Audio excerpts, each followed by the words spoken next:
Last week on Dungeons and Dragons, The Summoner's Legacy.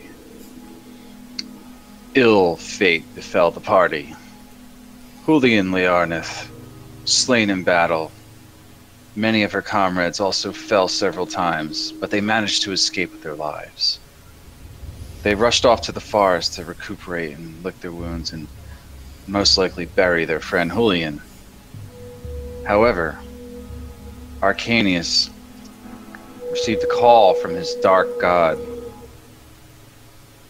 From the beyond, the voice came and granted him advice as well as a favor for a price. Using the power of the soul shards in their possession, they were able to inject soul energy back into Julian. However, Arcanius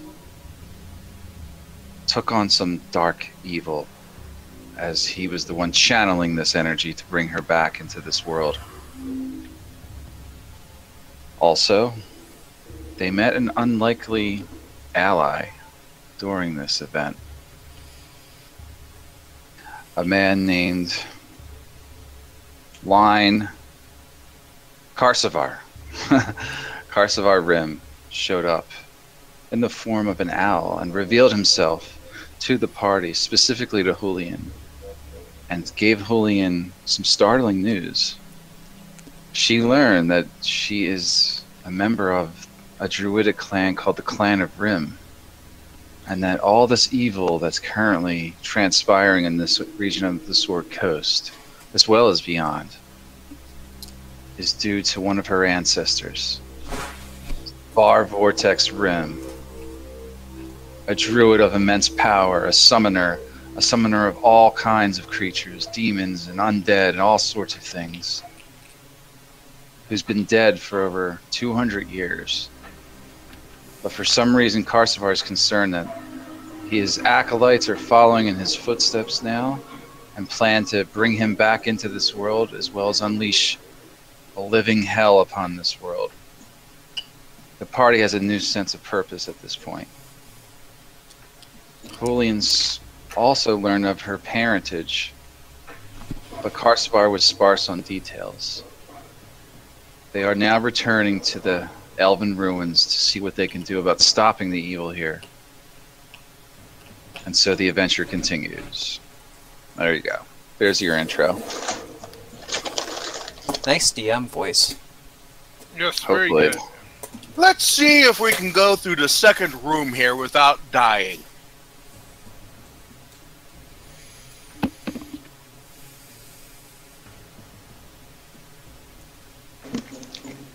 So, as you see, you come back down this hall. The bodies that were here originally are still lying on the ground. Up ahead, you can see fairly clearly, and it looks as though none of the drow bodies remain. You may proceed as you wish. The two luminous statues still gaze down where you took place in this battle. There's a cart with many crystals standing in front of you as well.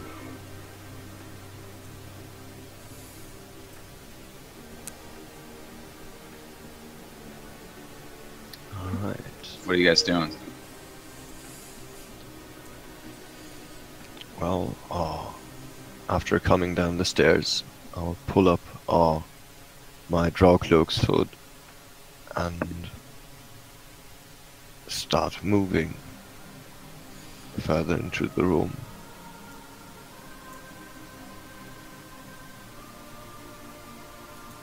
Okay, proceed as you will.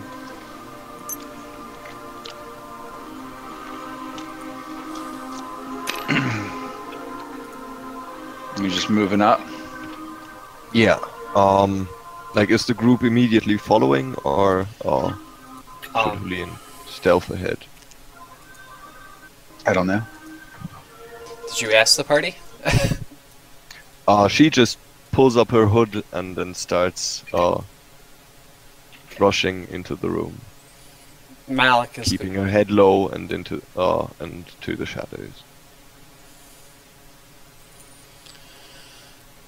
Well, as Julian is normally a scout, Malik draws his shield and his flail and stays back a ways, not to create a situation like last time. Alright. That's a natural 20 for stealth. Okay, it's still a 20 plus your modifier. It doesn't mean you succeed on all stealth checks, so what's your total? It should be pretty massive. Let me double check. Yeah, it's like going to be in the upper 20s. Yeah, it's 28. Mind writing that on the second line of your thing, like stealth for all your stealth checks, like that, you know. That way I can hover over you and see if you're able to be spotted, you know. Cool. Yep. All right. So what are you doing? Just hanging out there? I will probably then move up to the cart, and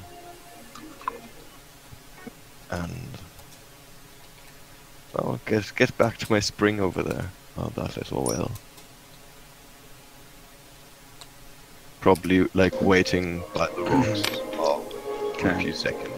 It's very difficult for some of the group members to see at this point. They don't all have dark vision. Yeah, and I'm probably just vanishing into the shadows. Yeah, so the party loses sight of Julian as she scouts ahead. Alright, so Julian, as you come up ahead, you see that there's some signs of the battle here, but all the bodies have been neatly and carefully removed from the scene. And something glows on the floor ahead of you. Alright. Yeah, I wait a few seconds, maybe concentrating for a minute on the sounds in these rooms to make out if any of my favorite enemies are nearby, just hiding in the shadows. So I'm using my primeval awareness to see if there are any of my favorite enemies in this room. Or the room to your left. very close by.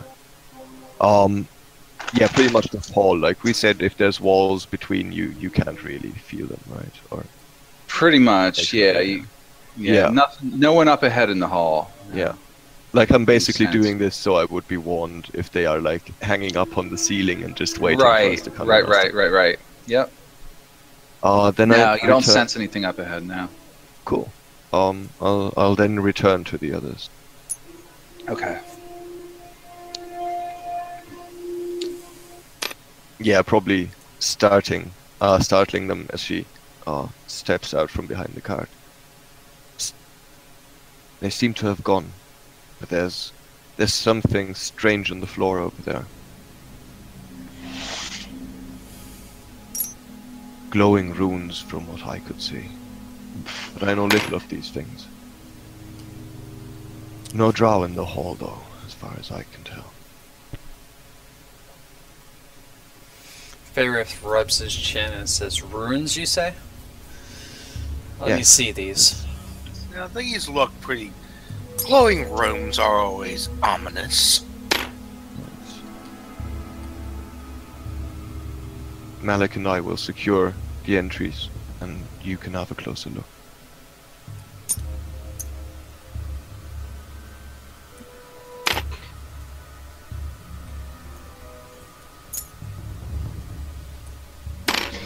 So as you come around, you also notice these same glowing runes over here.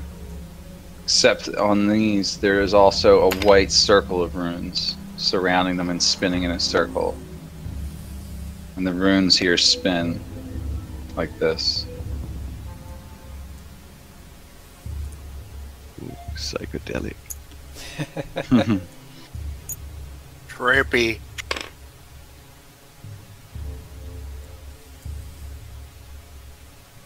That's cool. Alright. But yeah, Hulin will stand guard, longbow at the ready. And Malik is gonna take up a position over here by this pillar. Kind of sticking close to it.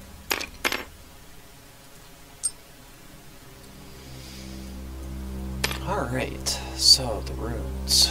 Let's They're see. still spinning, but Yeah, so they're spinning. Faerith. What is Faerith gonna do? Well, Faerith is gonna lead off with investigation to see what he can find out right there. If he can understand the Florence runes. help with this? What? Florence is an investigator too, isn't she? Yeah. yeah. So, It looks more like I can. Let's see if I could. 21 for the investigation. I'll do an Arcana check then. All right. Cool. The investigation is that you see a bunch of runes and they spin around, and He was they're colored and they're written in an elven script, but there's no words to it that you can see. It's probably a spell of some type, is your best guess, but you'd have to know more. So you're doing Arcana. Yes. What's your check? Rolling now. Okay.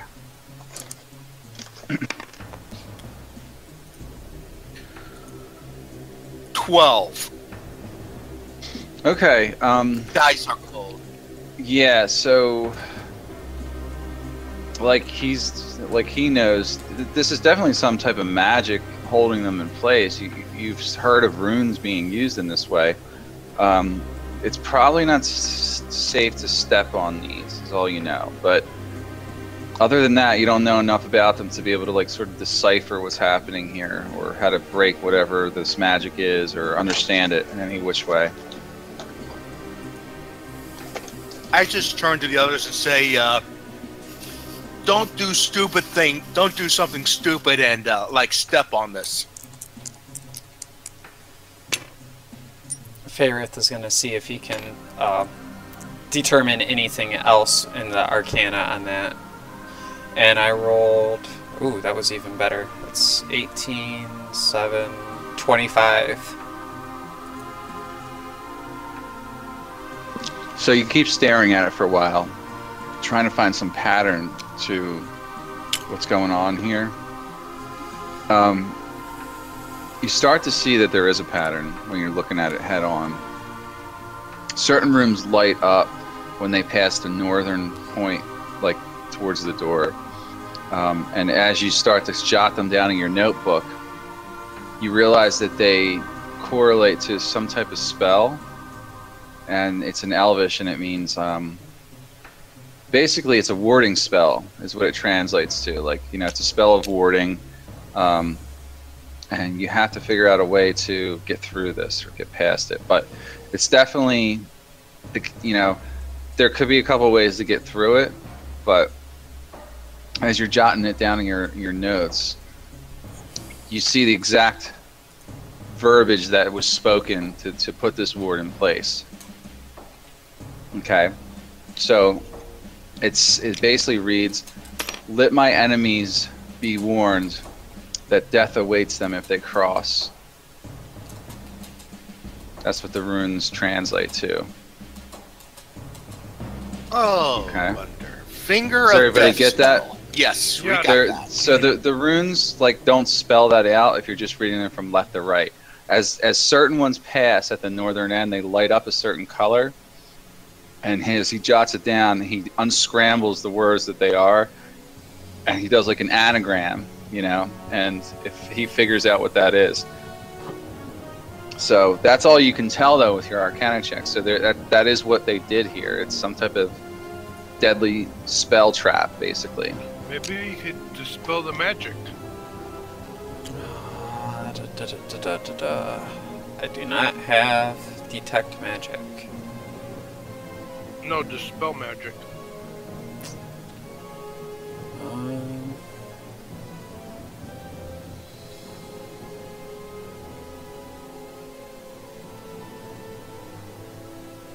No, I didn't take dispel magic when I leveled up.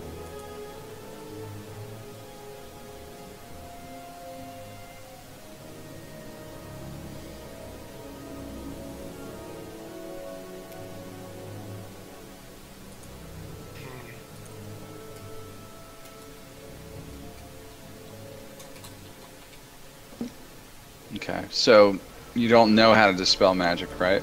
Yeah, I don't have to dispel magic spell.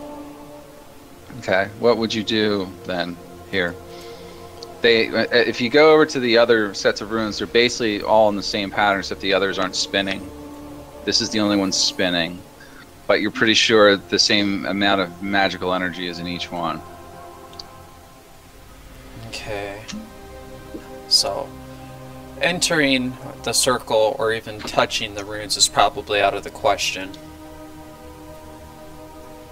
I'm not telling you that. Just saying Well, what it maybe says. we could trigger them. I could shoot a force of energy and maybe trigger the trap.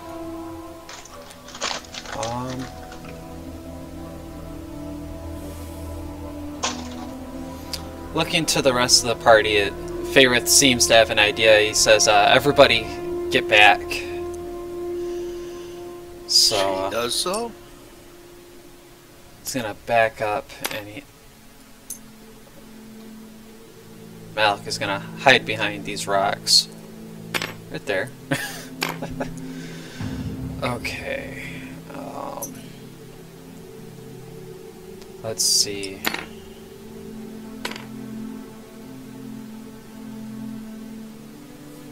And he can pick out the rune that's death that's swirling in that circle, right? The rune that means death.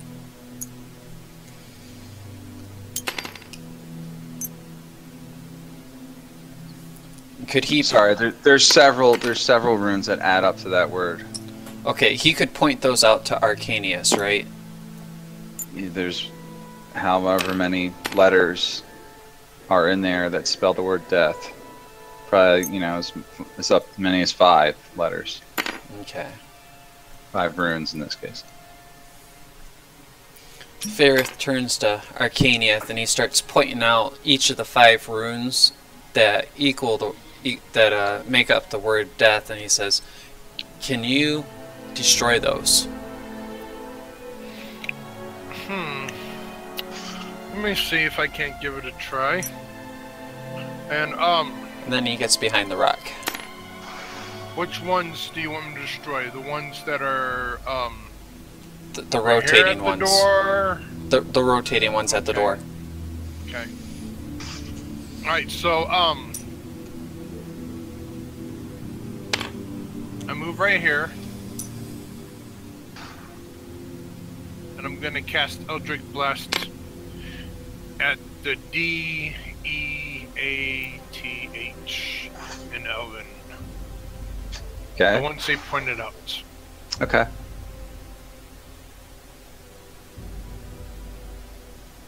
So you're casting, right? Yes. All right. So your first bolt goes after the letter D, and it, you know, comes close to the runic circle, and it explodes before it ever passes towards the letter D. Mm-hmm. It doesn't even penetrate the circle, but you see it for a split second. You see like there's like a barrier, an invisible barrier around this circle, Ah, so it didn't make it like a didn't- shield, almost like a shield surrounds it. Okay, but the runes are still active then. Oh yeah, they're very active. Oh, well, there's a protective aura around these runes. They can't just simply be triggered or whatnot. Maybe if we threw an object into it. Because I can't seem to shoot through it. There's a protective barrier of sorts.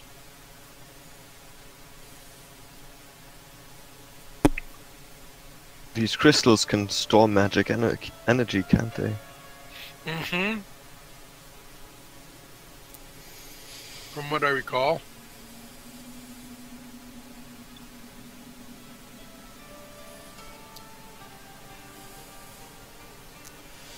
Faerith says to the rest of the party, "Do you remember what happened last time, though? It sent a wave of energy down the hallway into all of us." Right.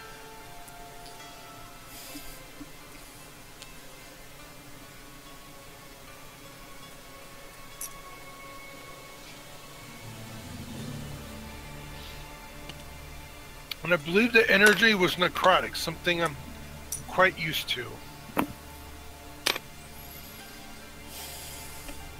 It didn't hit me though. I was around the corner and safe. It's true, you were. Rubbing his chin again, Faerith says, well, we could give one to Malik and have him throw it from as far away as he can, and we could all take cover around the corner, hidden away as much as possible. Yes. Or even behind the rocks. Yeah. Well, Malik looks very uneasy about the task that it was just suggested for him. He doesn't like interacting with these crystals.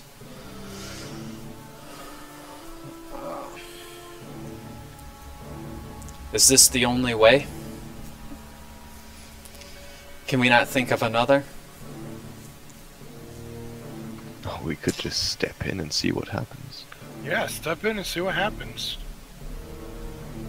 Worst thing you can do is die a horrible death. So be it. So Malik grabs a crystal out of the cart and then approaches this corner here.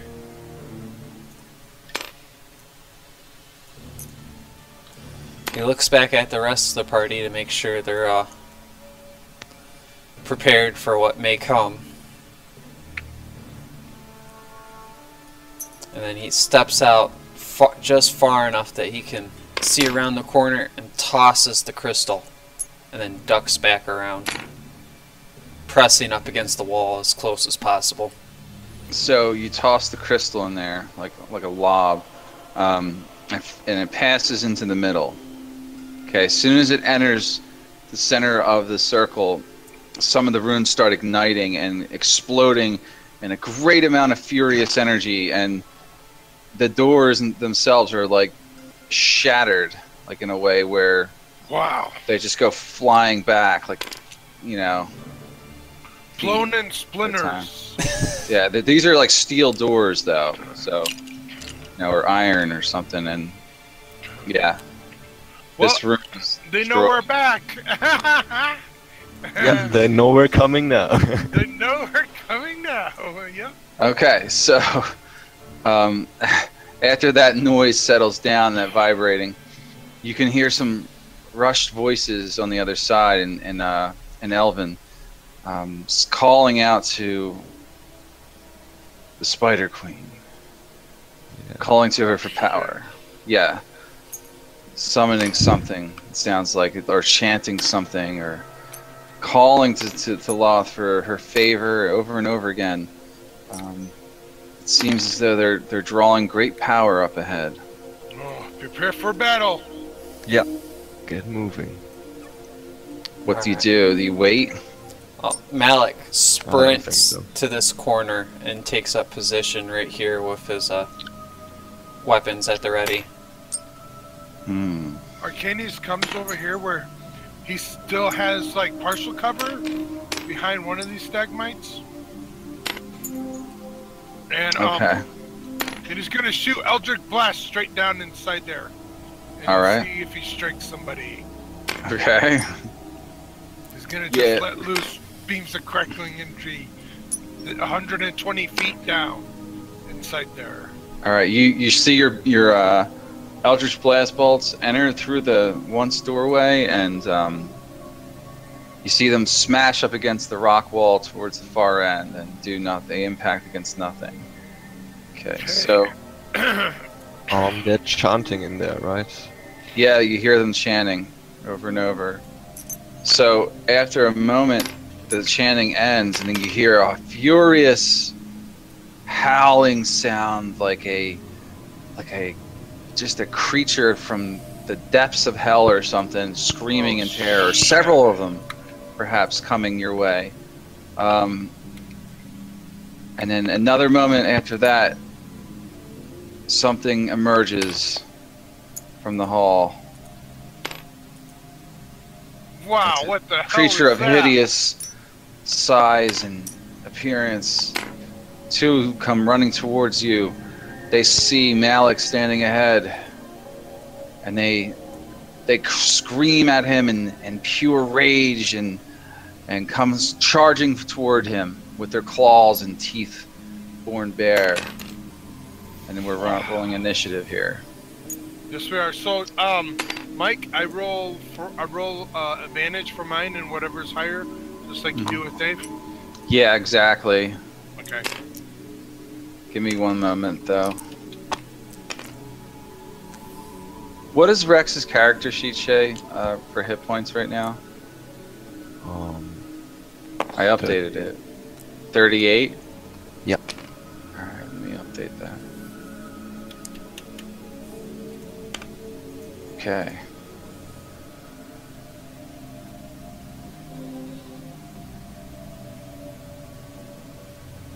Seems like Fiends was a good choice. Hmm.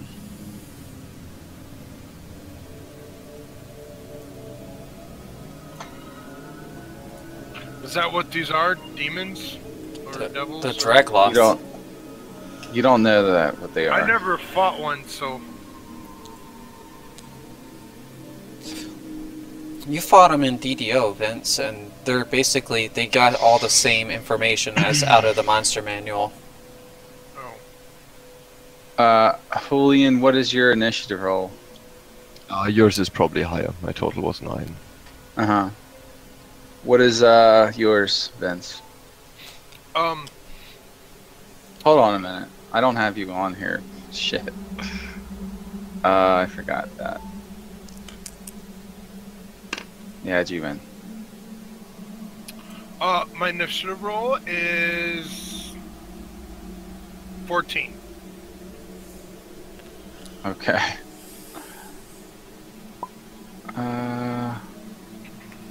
Why don't I see your name in here? Oh, there it is. Yeah, I did better, so you're Okay, up cool. there. Okay. Here we go.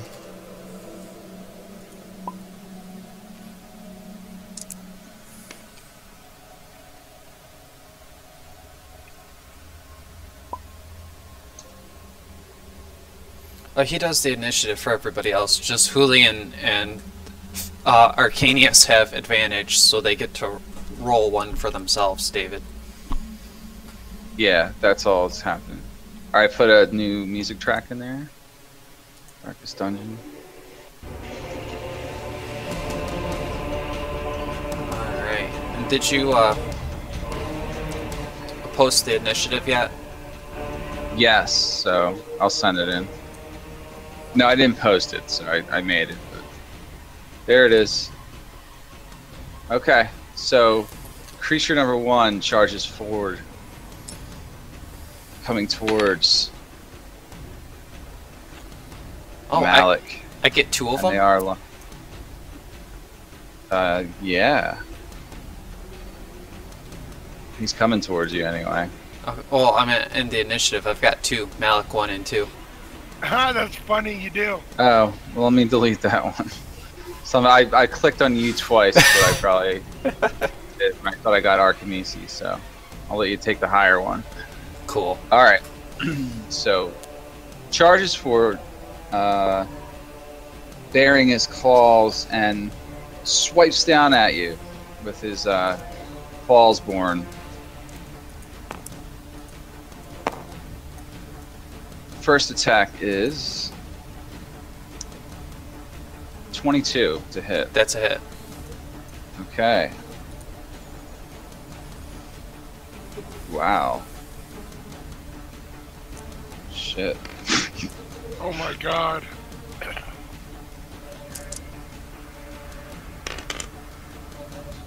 Okay, he hits you for shit. 13 piercing damage, Malik. Wow. His first attack, yeah. Dang. The claws sink deep into your chest through your armor, like it's as though your armor is not even effective against the pure force of power behind that attack. He reaches down with his gaping jaw and tries to tear at your face. And you quickly back away and dodge out of his gaping maw and get ready to strike back at him. Alright. Then Julian, you go next. Nice.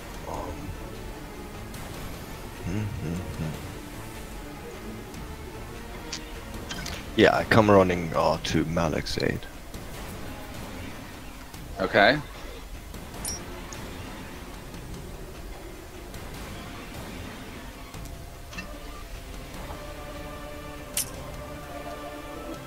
And start swinging at this horrible creature in front of me. Okay. Of course. You're not flanking right now, by the way. Yeah. Still in front of you. I would have enough movement to like get behind him, Mm-hmm. but that means I'm exposing my own back, right? Yeah. Pretty much. Although This creature's huge, by the way. It's like a Yeah. large creature. Oh, so it takes up 10 feet? Something like that. So if I'm here, would that be flanking? It technically, yes. Okay, cool. Because then I can take a And step back up. it to is that. more or less facing him. And he Okay, doesn't cool. kind of react to you sneaking up behind. Yeah, so I come running out of the shadows and hack away at his legs probably. Okay. Make your attack with With advantage. Bonus action. Mm-hmm.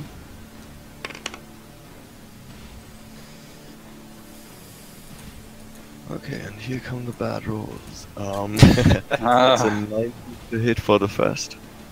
A what to hit? 19. 19. Oh, hold on a minute. Pretty sure that hits him. It does. I don't know why that didn't show up, but it hits him. Roll damage.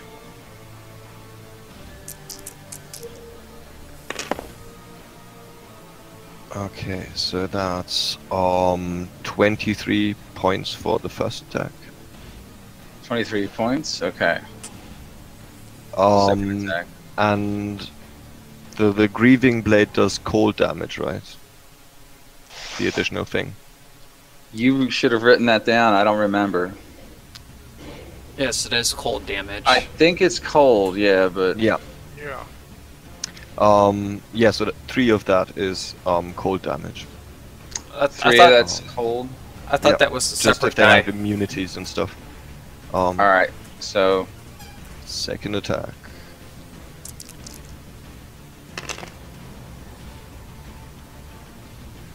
Okay, yeah, that'll probably hit then. 23 to hit. mm-hmm.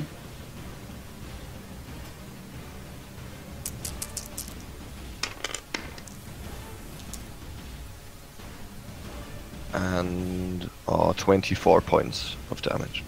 How much of it's cold damage?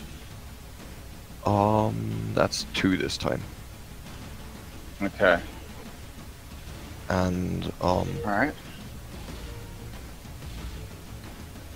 yeah, I'll probably after that turn my side to this one to face the other as well. Okay. 10 feet is your aura, right, Malik? Yes. So Okay. you'd be within it. Yeah, you're right within it. Yeah. End of turn. That's my turn then. Okay, Arcanius, you're next. Yes, what is it called? Dracula? You don't know what they are. Oh, okay, well, this first disgusting fiendish creature, I curse him. And I shall curse his constitution. And, so I hex his constitution. And I shoot forth 2 crackling beams of energy. All right.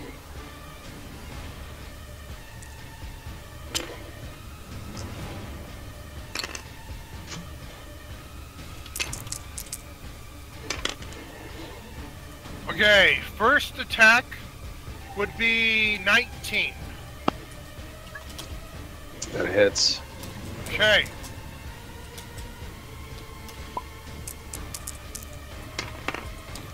For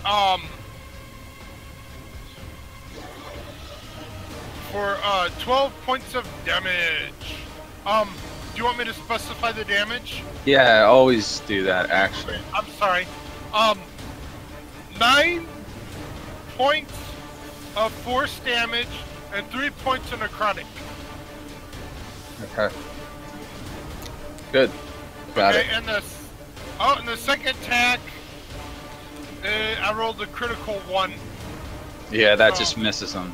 That just misses him. Yep. Hmm? And that's the end of my turn. You stay back there. Okay. Yes, so stay back here. Alright, Rex is next. Who's manhandling Rex tonight?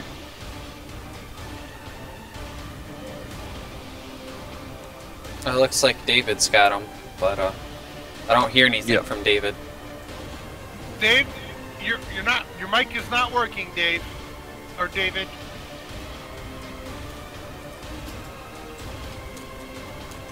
Unless you're AFK. I thought I seen it like. He's there. He just moved Rex. Oh. Yeah.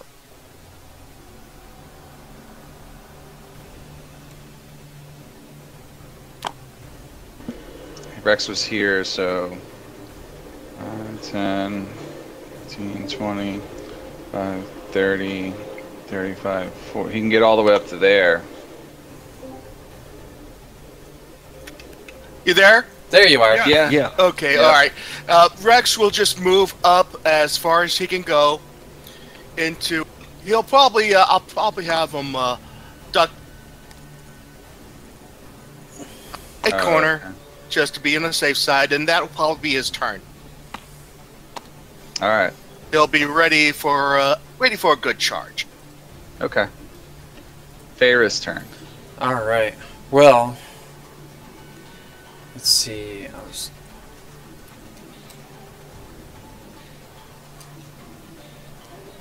Poison spray's range is 10 feet. not very long. Okay. So I'm going to go with a Ray of Frost at the first one. All right. Make an attack. Alright.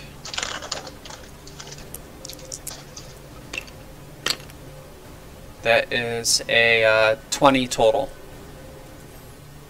Yeah, that's gonna hit.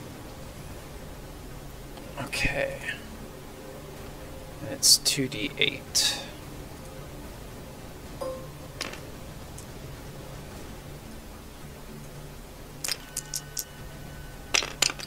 That's gonna hit him for 12 damage. Frost, and Okay. and his move speed is reduced by 10 feet until Varith's next turn. Yeah, I got that. Is that the end of Feyre's turn? And let's see, that was his action, and he doesn't have any bonus actions, so that's the end of his turn. Okay. Second creature charges towards you, Julian. Yeah. Alright. And reaches down with his claws to try and take a big chunk out of your head. And you just swiftly dodge out of the way. He rolls a 1. He swings his claw so hard it smashes his hand up against the wall, causing a slight damage to himself. He hurts himself for 1 hit point. Okay, so then he's kind of reaching down to bite at your head. He rolled at a 20 to hit. Does that get you? Yeah. That just hit me. Just barely? Okay.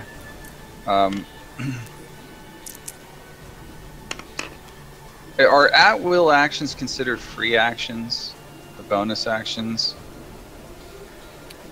I don't know. I think at-will actions. Well, wait a minute. My evocations, I cast them at will, and those are pretty much bonus actions or full actions. Okay, depending on so what they are. Mhm. What he does is he covers you in this flaming purple fire, Julian.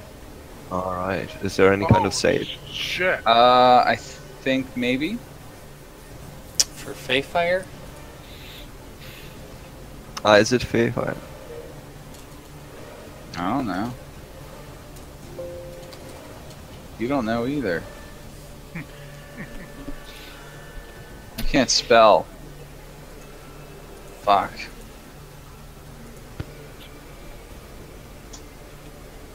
Maybe. Dex saving throw for Fairy Fire. Make the deck Yeah. save, yeah. Begin surrounding you. Okay. And you got +2. Yeah. Let's see then.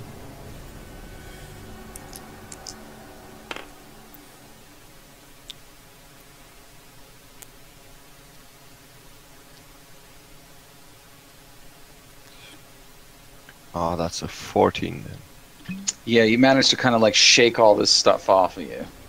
Cool. Get out of the way of it somehow. And it doesn't affect you. Alright. You got hit for 18 damage though when he reached down to bite you. Bit you right on the shoulder. Holy Okay. shit, that hurt. Yeah. Yep. He's got a giant maul. Malik, you're next. It's probably infected. Alright. Well, Malak mutters, says a quick prayer to his god, using his bonus action to cast Branding Smite. He says, Lord of the Morning, anoint my weapon. And his flail begins to radiate light. And then he goes in for the attack. Okay. So, first attack is a 18. An 18? Yep. That hits. Alright, so it is 1d8, 2d6. That is going to be 4 magical / bludgeoning / piercing damage and 8 radiance damage. 8 radiant. Okay. So yeah, you. Oh, wait a swing second. that I'm sorry. flail- I missed the. I didn't include the +5 for the 4, so it's 9. It's the 9 magical bludgeoning piercing. All right. So you swing your flail at this thing and crush it right into his chest, exploding at it. You know, chunks of its flesh everywhere, singeing it very deeply with your holy smiting energy. That's it. That's what happens. Okay, he's still there. Yep. And the second attack is Yeah, he howls back at him.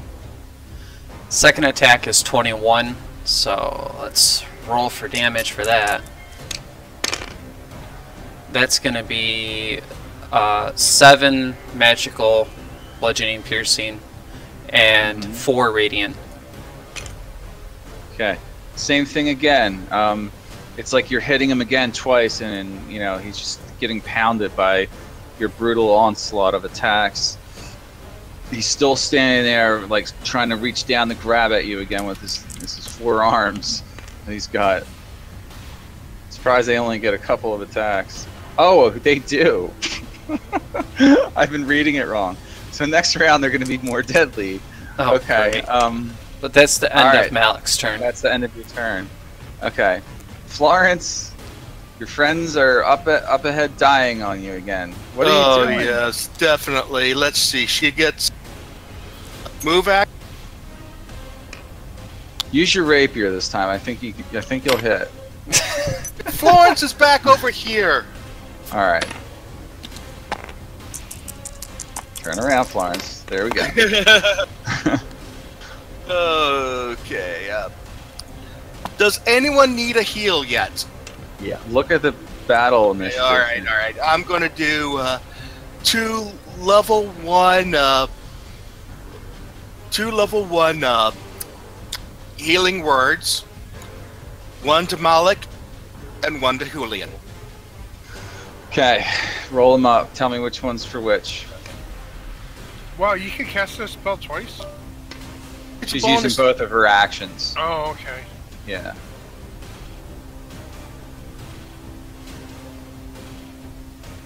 It'll count as her full action and bonus.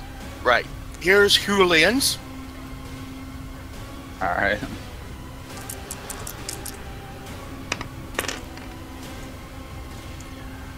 Seven points of healing, and here's Malik's.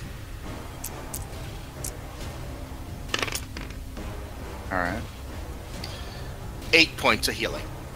Okay, you sing these like soothing words and they come soaring out in healing energy to both your allies. Right.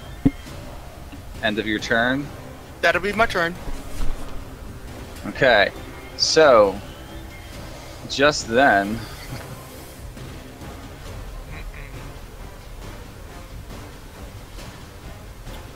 That's never good.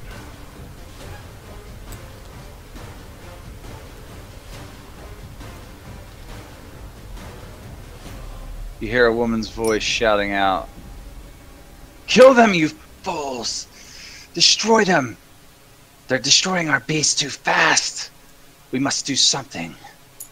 And then several drow come running up towards the doorway.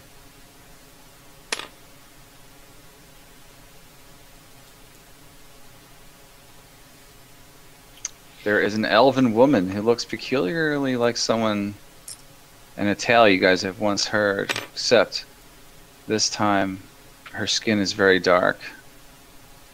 Very strange. Oh, she's a sexy little vixen, huh? hmm Oh, my word. They usually are. So, okay. Yep, drow. Drow. So, the music's over. Oh no. What the fuck? We've been having a hard time with battle music lately. Does anyone have some good stuff out there that we've never listened to? Play Return of the King, like some of their battle music. Nah, I like darker sounding music. I'm gonna do Baldur's Gate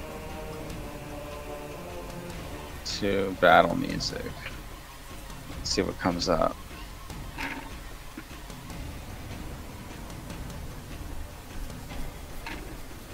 There we go. There we go. Alright, so the first drows wearing robes steps up towards the entryway and shoots out a spell towards his enemies.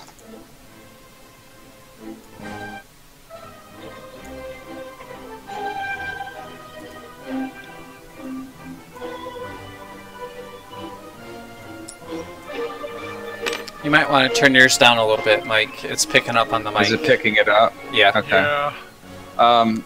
There we go. I turned it down. So the wizard shoots out a bolt of fire towards Julian. You must make an attack roll to do so. Okay, he's gonna hit because he's got a 19 there, and that's gonna be. Oh, right, 19 on the roll. Yeah, he's got more plus his bonuses, so I don't even have to look at them. Bolt of fire strikes you. Oh my god, for max damage. Damn. Holy shit. Yeah. Julian, you just got hit for 2d10s. 20 damage, yeah. Oh my Alright, god, so- 2d10, 20 damage. That's 10 for me then. Oh, right. Yeah. Yeah, it was fire. Good. Thank you. You're resistant. So, the Still second cuts. wizard steps forward and is going to attack again. Or attack, period. Standing back here.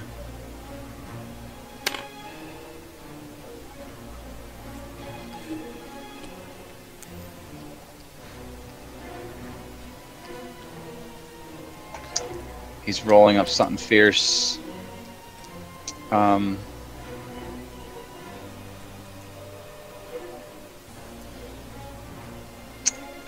ball of green energy comes flying at you now, Julian. Make Uh-oh. a dexterity saving throw. What kind of saving throw? Dex. Dex? Okay, cool. Yeah. And you have +2.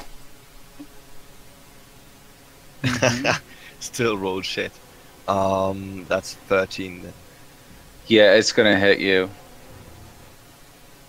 Okay, so yeah. Take 2d6 acid damage, so you take 5 damage. Ooh. Okay. Alright, and then the third elf, the woman standing there, she moves in.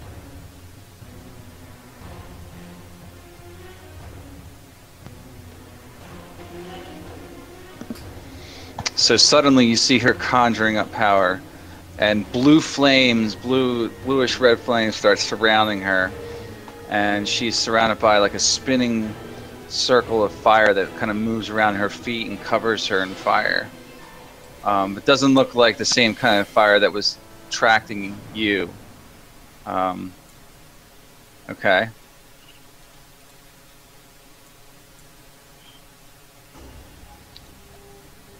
Kind of giving it away.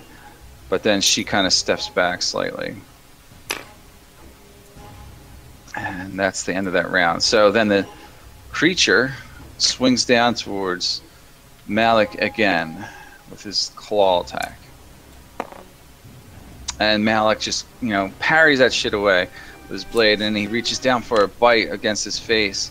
And the same thing, he takes the butt of his, while you're using your shield, and you smash his jaw away to keep him off of you.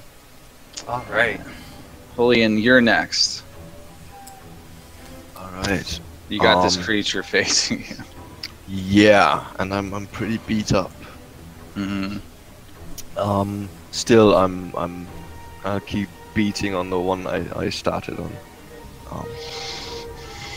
Alright. At least with my first attack. Alright.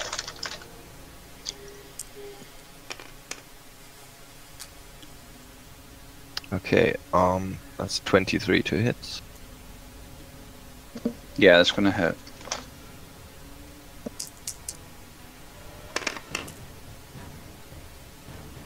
And, let me double check.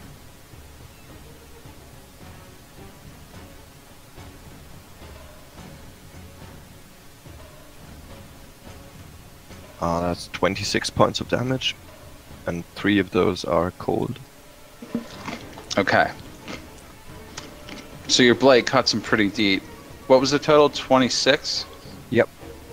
Okay. Not down Alright. yet? Still up, yeah, he's bleeding profusely though. Okay, yeah, I'll attack him again.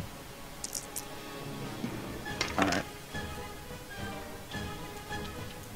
Yeah, that hits 25. Right.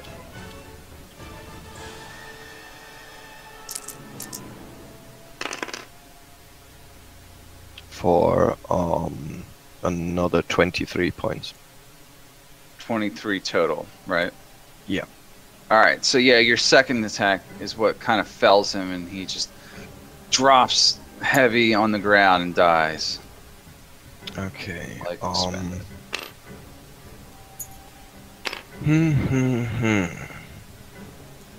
Yeah.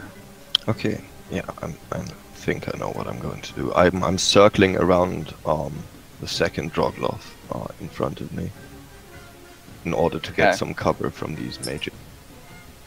Alright.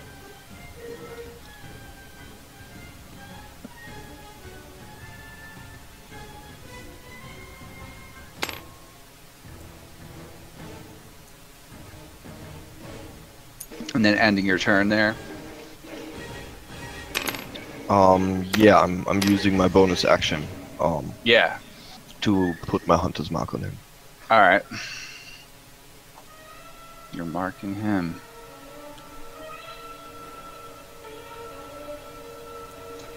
You know what would be funny?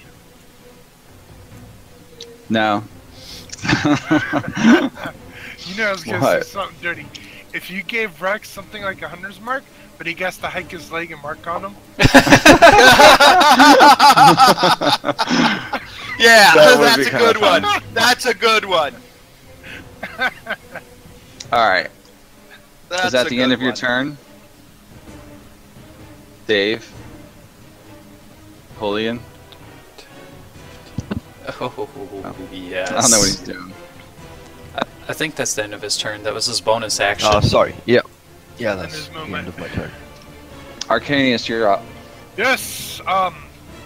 With this last creature, this other one, I hex thee, and I curse his constitution, and I shoot forth 2 crackling beams of energy at it.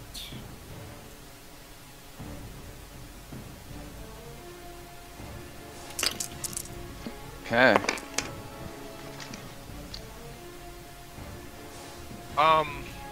18. To hit? Yes. Yeah, that hits.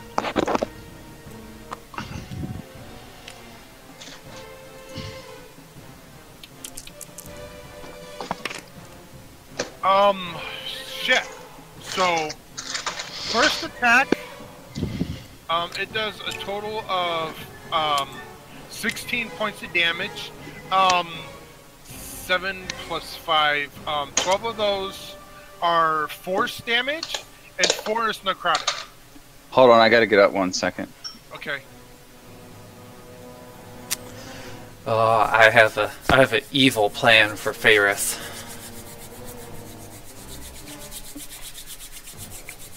Do you have lightning bolt prepared? Oh, something just as good.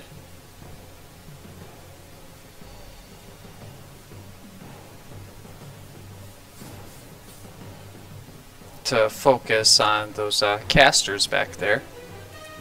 Yep. Good thought. I mean, it is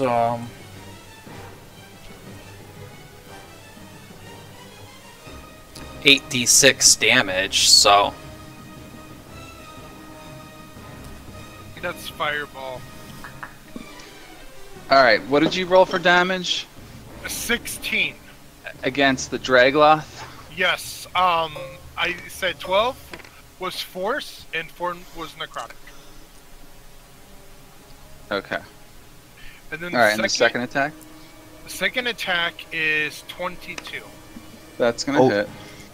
And you should have advantage, right? Or is that only for melee attack? It's only for melee. Yeah, it's only for melee. This time for 14 points of damage, 10 force, 4 necrotic. And that's the end of my turn. Alright, both your bolts hit him. I was like, take that, you foul beast, from the pits of hell, you king. Alright. Rex is next. Okay. Ratsk is a little bit divided between healing Julian and flanking the Dragonloth. But then he says he's got to go through the Dragonloth to get to Julian, so he might as well charge.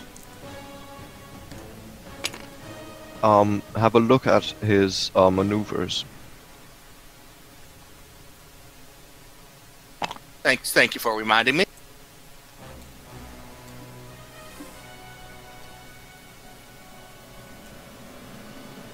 There we go.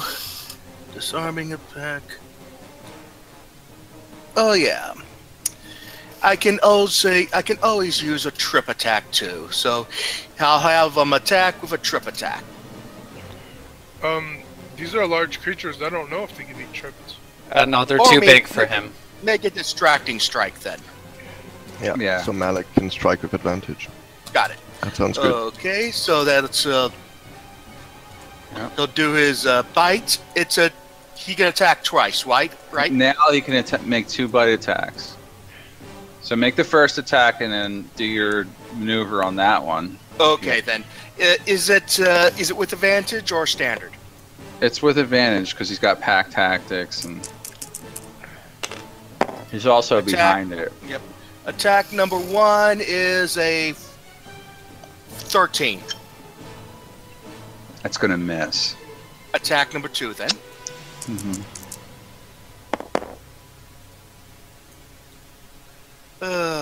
That'll be another miss. 11. Yeah, he's just Dice too are quick on his cold. feet. Dice are cold. Yeah. All That'll right. probably be his turn. That's his turn. Yeah. All right, it's Fader's turn. Alright. Faerith jumps out from cover and lifts his hand with his new favorite toy sitting on his finger.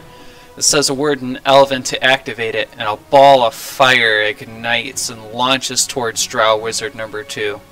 Fireball spell. Ooh, yeah, nasty. Mm-hmm. Alright. I pledge myself to conquer all who stand in my way. Your fireball spell is magically reflected back out of their room Oh my and god! explodes on Faerith. Now, just kidding. Asshole. It's a DC of 15 for the save, dex save. Yeah, I figured it was high. All right, the first one fails. Roll damage. Well, yeah, roll the damage. Okay, so it is 8d6.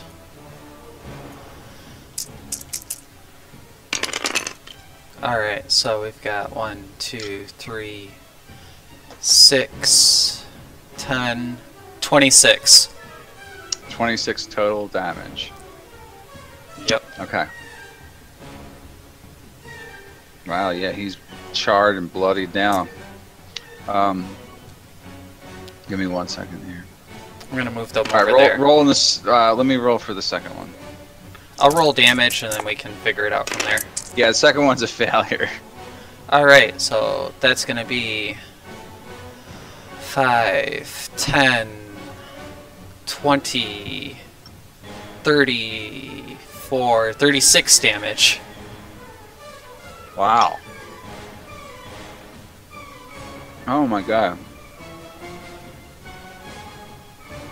Yeah, this guy looks like he's just almost ready. Like he's got burn marks all over him. He's just like kind of going crazy with fire. His robes are burnt off. Everything. Floosh. He's Crispy. barely able to even stand there. I'm just checking on one thing real quick. Sorry. Toasty.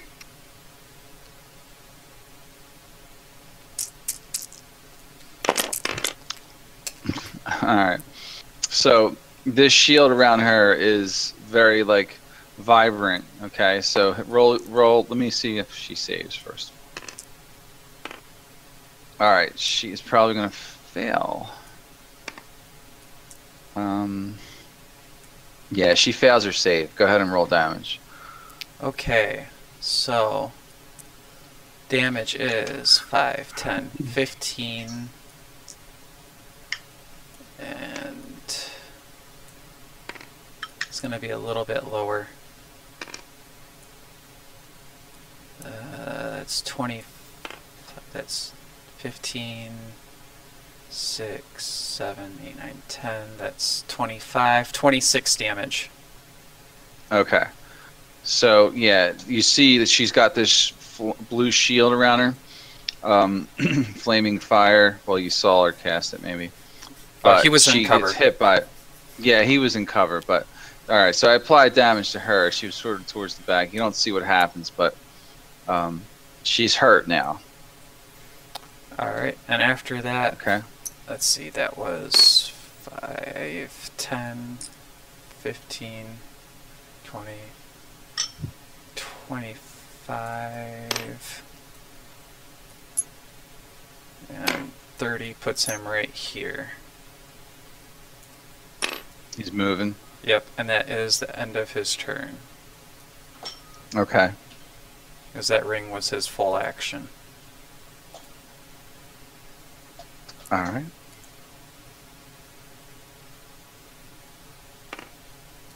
So there's only one spell left in his ring. Putting some more music in there, I guess. I wish they all lasted longer. We should spend some time to make a playlist. We should make our own playlist. Yeah. Yeah, the problem is I like a lot of the ones online, but we play through them so much, you know? Like I'm trying to mix it up. I put Pillars of Eternity in there. Alright. So the Dragoth clawing He makes another attempt to surround you in purplish flame. Will he make a dex save? Alright.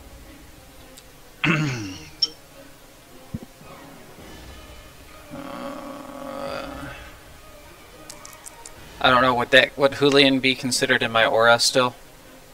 Yeah, I've got a nat 20, that should be alright. And yeah, I think I'm 2 spaces away from you. Yeah, you can't get surrounded by it, but then he tries to claw down at you. Alright. He rolls a 20 on his first attack. Shit. Oh god, so that's 2d10. Dying again. And then another, so that's 6. Roll him again. 16 plus. Wow. This is his first attack. Oh my 21 damage to Julian. Okay, I'm down to 2 if I have that. You're down to 2, and then he gets another attack. Hopefully you dodge. Which it looks like you're going to dodge because you got to 16 to hit. Total? Yeah, total. Yeah, definitely. Yeah, that's it. You dodged, but you're still alive. So it's his turn's over, and Malik's up now. Hearing Julian's cry of pain, Malik books it around the corner, and seeing her in such a grievous state, he completely ignores the Dragloth and reaches down, placing a hand on her forehead, and lets loose all of his healing energy into her for 25 hit points. Oh, wow. Sweet. Actually, wait a second. Is it 25? Because I think it's up to... You leveled up. 30. Yeah, 30 that's now. 30 now. Yeah, you got 30. How many points does Favorite have? Yeah, all 30. Or Julian, all 30 points. Cool, thanks. Yeah, she's back up. He saved your life, Julian. Probably. Did you Yeah. say anything to him? Probably not right now in the heat of battle. Yeah. Maybe later, you know, in camp. Or I was looking more for like a quick thing, but Yeah. Don't touch me! get off of me, ugly. That's what she would say. That's how I picture Julian actually talking. Like she's this snobby elf. Anyway, Malik, is that your Yeah, turn? Maybe something like here comes the groping or something. Right. You're Malik always touching me. Julian, Ew. sitting in a tree. Kissing. Let me see. Do I got anything for bonus actions right now? Nothing I want to do that'll break my concentration. So I just turn to face the Dragloth, and that is the end of Malik's turn. Okay. That's Florence. Okay, Florence then looks over at Glamnistra and says, that shield might do fire, but not thunder. Whoa. Third What's level this? shatter pointed at the, centered at that bottle. And would you say Oh, that the wow. bottle will break and spread shrapnel? Sure, I will. That's I'll very add good. another D4 to the damage. That's fine. Yeah. Good. All right. So they saving throw on that Yes, Constitution. con save DC 14. All right. So 3 con saves. All right. Here they come. First one's a 14. Well, it's half on a save. Yeah. Is that a save though? Yeah, that's a save. All right. So the first one, roll that and do half on that. Wow. 15. Yeah, you just killed him. And then let me roll the second one. Yeah, he's here comes got- another floor. He's got a 17 plus 2. He's got a 19 total, so half damage. Half damage on that. Mhm. 8. So yeah, you're doing it already. But that's enough to kill him, David. And then this is David's first like double kill, Right, yeah. and the last one's got a 14, so that's a save. Lymistra's got a 14. 7. That one looks kind of cracked to me. All right, so yeah, so 7 damage to Glamnistra. And Good job, then then Florence moves up, cover, and that'll be her turn. You're losing your dice. Okay. So you're getting. Where did Florence move to? I missed her. You threw her. Florence moves to there. All right, good. Good job. Perfect use of a third level spell. Definitely. It was pretty awesome. You hear the drow in there. And now she's got spell points to spare. Oh yeah, sure. She's like, enough of this! And she comes out here. And she's Showing her very Yep. revealing outfit. You see oh my you see God. her push her hands outward and create this giant bosom as her hands come together in front of her, and streaks of lightning energy come towards both Julian and Malik. Please, let's see. No, it's also going to pass through Faerith. All three guys make a dex save. And the Droglov probably is immune, right? He doesn't seem to be affected. Alright, I'm gonna. The white die is Faerith. Ah, crap.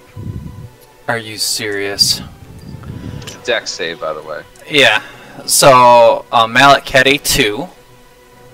I rolled a 1. You rolled a 1. Yeah, that's still That- 13. well, no, that's I 3. should- That's 3 because you got +2 from my aura.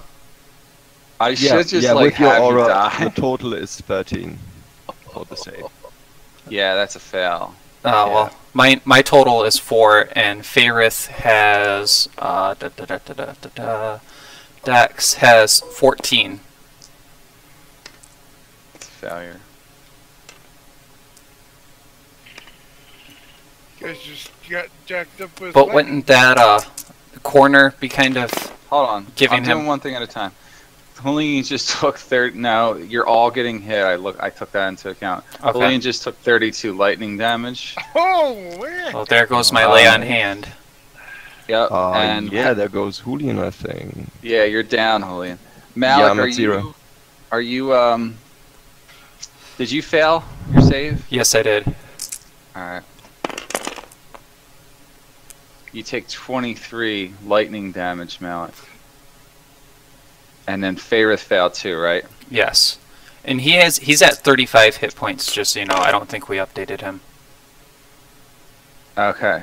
Well, no one rolled his hit points, right? Oh, I just took the book's average. All right. Whatever well, it said. And he added his constitution to it, right? Yep. Good thing you gave him some, because he just took 29 hit points of damage. Oh my! Yeah, he's down to 5 hit points by my count. So she blasts all three of you with like sort of a last-ditch effort to, you know, ward you guys away. Hopefully you guys will run for cover now, she's thinking.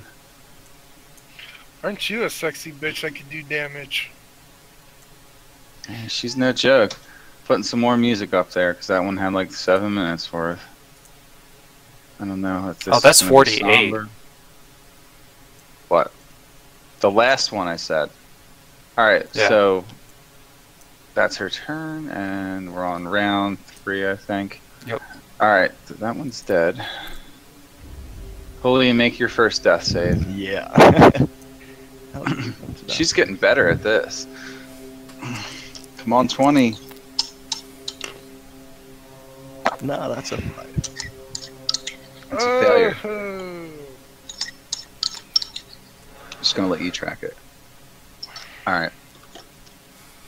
I like when you guys are down, because then I don't have to wait for you guys to think, oh, I'm gonna cast this spell, but I gotta move, and blah, blah, blah.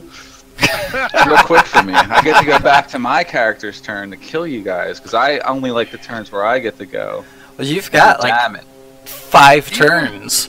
I wish I had DM. more. I love killing you guys. Evil Arcanius. I'm getting that way. Arcanius, go ahead. It's yours. It's your turn. Okay, let's see. As a bonus action, I'm going to cast Maddening Hex on the Dragoloth. And would Glamistra be 5 feet from him? No, she's further away. Okay, well, anyways, he takes 5 psychic damage. Right, like flat out. Yep, flat out. 5 psychic damage. Okay. Okay. And then I shoot 2 crackling beams of energy at him. Go ahead. He's hexed though, right? Yeah, He's got he is maddening hex. Yes, Maddening Hex. And that doesn't Oh. like debuff his con or anything. No, no, his Constitution is already hexed. Is already. Yeah, he passed the hex from the first one Yeah. that died to the second one. Yeah. So it's a con. Yeah. Yeah. Alright. Yeah, it is con. Okay, first attack is 25 plus 8. I think that might be 23. 25 plus 8? I mean, 15 plus 8. That's like 23. It's 23, yes. Okay. Does that hit? Yeah. Yeah. It's gonna hit. Ooh, 12 points of damage. Alright. 9 force, 3 necrotic. Got it. Go Second ahead. attack is 18. Does 18 hit? Still hits, yeah.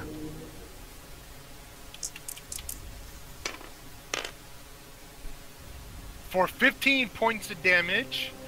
Okay. 11 force and 4 necrotic. Got it. Thanks. Sweet. Okay. Is that your turn? That's my turn. Do I blow chunks in them? Yeah, you blow chunks of him all over. Pieces of his flesh start falling off, dude. Alright. Okay. Did that psychic damage work on him? Yeah. Okay, cool. So you like hear some screaming, pain in his head and shit? Yeah. Awesome. Totally like that. Just like that. Alright. Well, that's in my turn. Putting another track in there instead.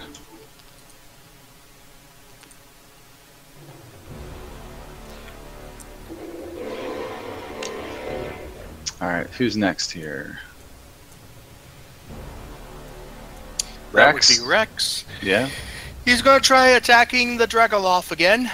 Two attacks, and if he does succeed, he'll use a distracting strike. You have to declare it, I think. Oh, actually, no. Once it hits, you use Yeah, it. yeah, yeah. Wait. Oh, never mind. Attack 1. With advantage, right? 19 to hit. That hits him. He's got new bonuses to his damage, too, from his increased stat scores. So make sure you're doing all that. Yes, yes. 2d4 plus 2 plus 8. D8. I think it's 2d4 plus 4 now. Oh, plus 4. Oh, wait. Yeah, look at double check what I got in there. Well, I it kn- still says 2d4 plus 2. Let me see what I might have made his strength higher. Look at his. What does his strength say? 14. All right, so it's still plus 2, but it's Right. he gets. That's what I did. I gave him 2 attacks instead of. Okay. So what's your damage on that one? And you're rolling the 12. distracting. Yes. Okay. And what's that do? 12 points of damage. That gives that will give Malik and Julian, when he's back up, advantage on the attack. All right. Okay, and then your second attack with Rex.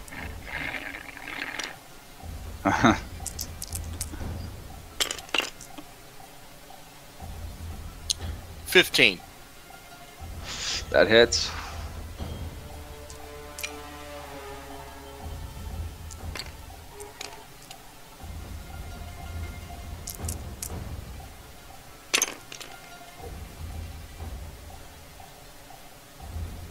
For 7 points. All right, 7 points more. Not bad for a little dog, a big dog. Yep. Ferris next. Alright. Ferris is going to, since he's got a straight view. Oh, that's blue. Favorite is going to cast magic missiles then at Glamistra.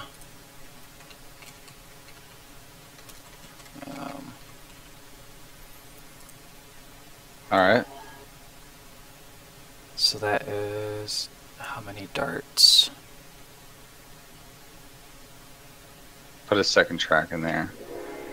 It's longer. It's an hour. 3 glowing darts of 4d4 plus 1. Actually, Plus 1 each. bullet. yeah. So...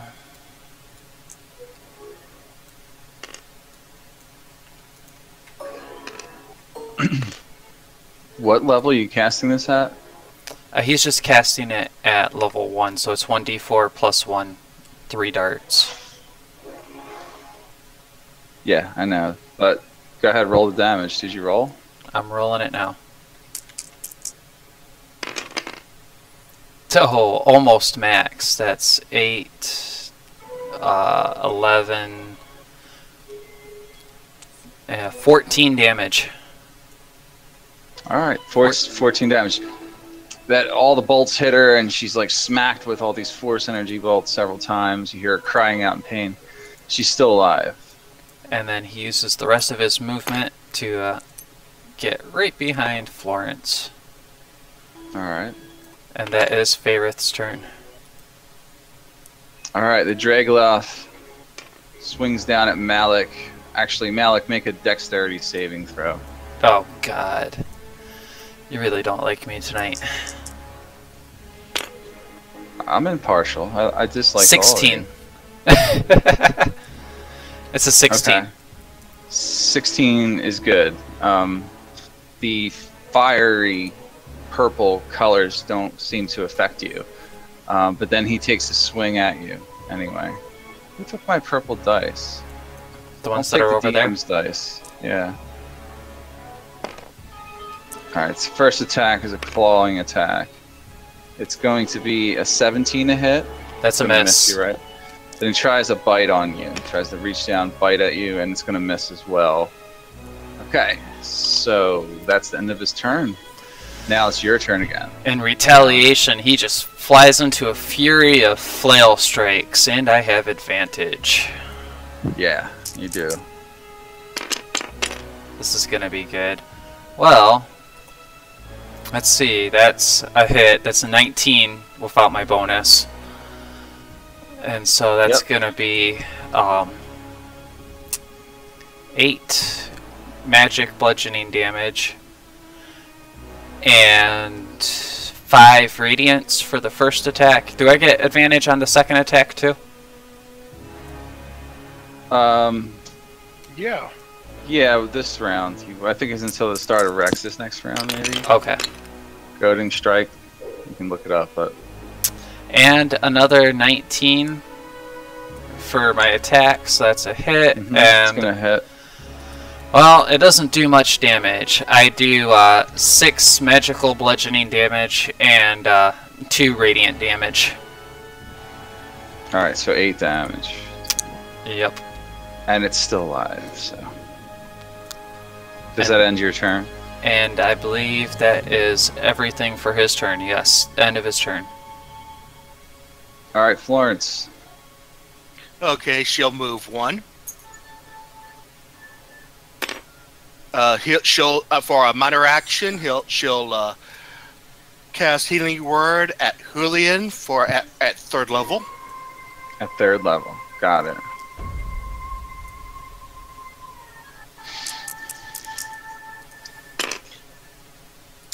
$13 points of healing. All right, you're back alive, Julian. And then she'll whip out her wand of magic missiles and do 3 charges at Glamistra. All right, roll damage. Choo, choo, choo. Oh my word.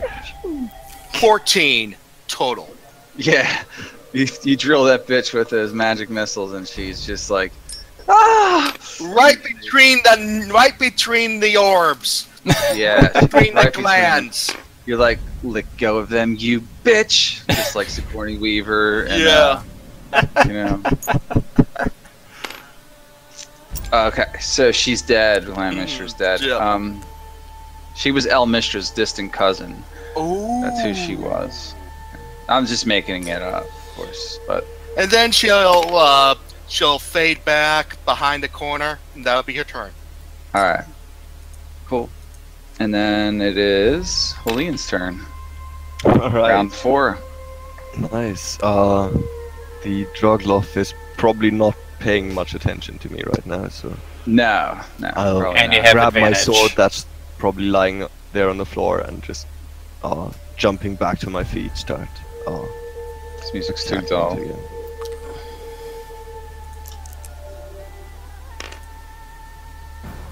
Okay, that's 19 to hit for first. All right, hits.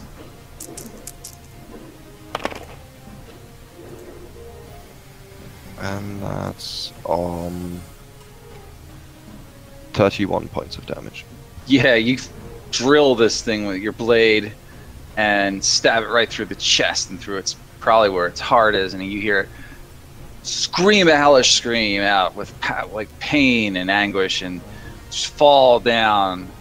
And as you slide your blade back and let him drop to the ground, he's dead. And now you guys are alive, but battle scarred again. Well, still All right. breathing heavily, getting back to my feet.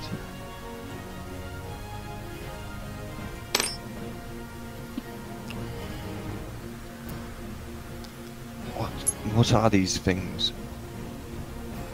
New track again. Yes, what are they? I've never seen creatures of this sort. Someone would have to make a history check. Florence will do it.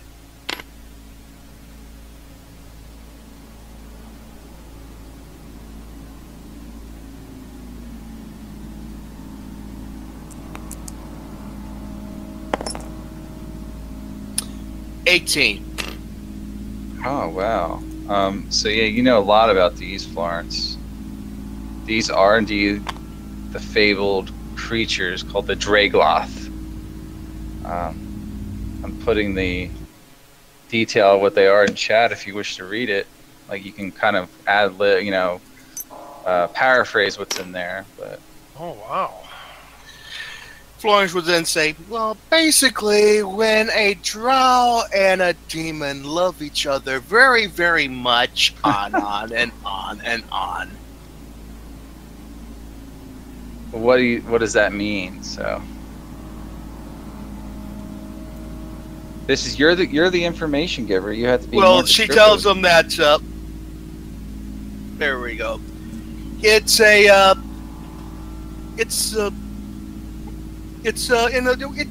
do a little ritual where they kind of procreate, you might say. They have a gift. They were born with magic, not only strength, but also magic as well. And they usually remain under the services of the house where they were born in.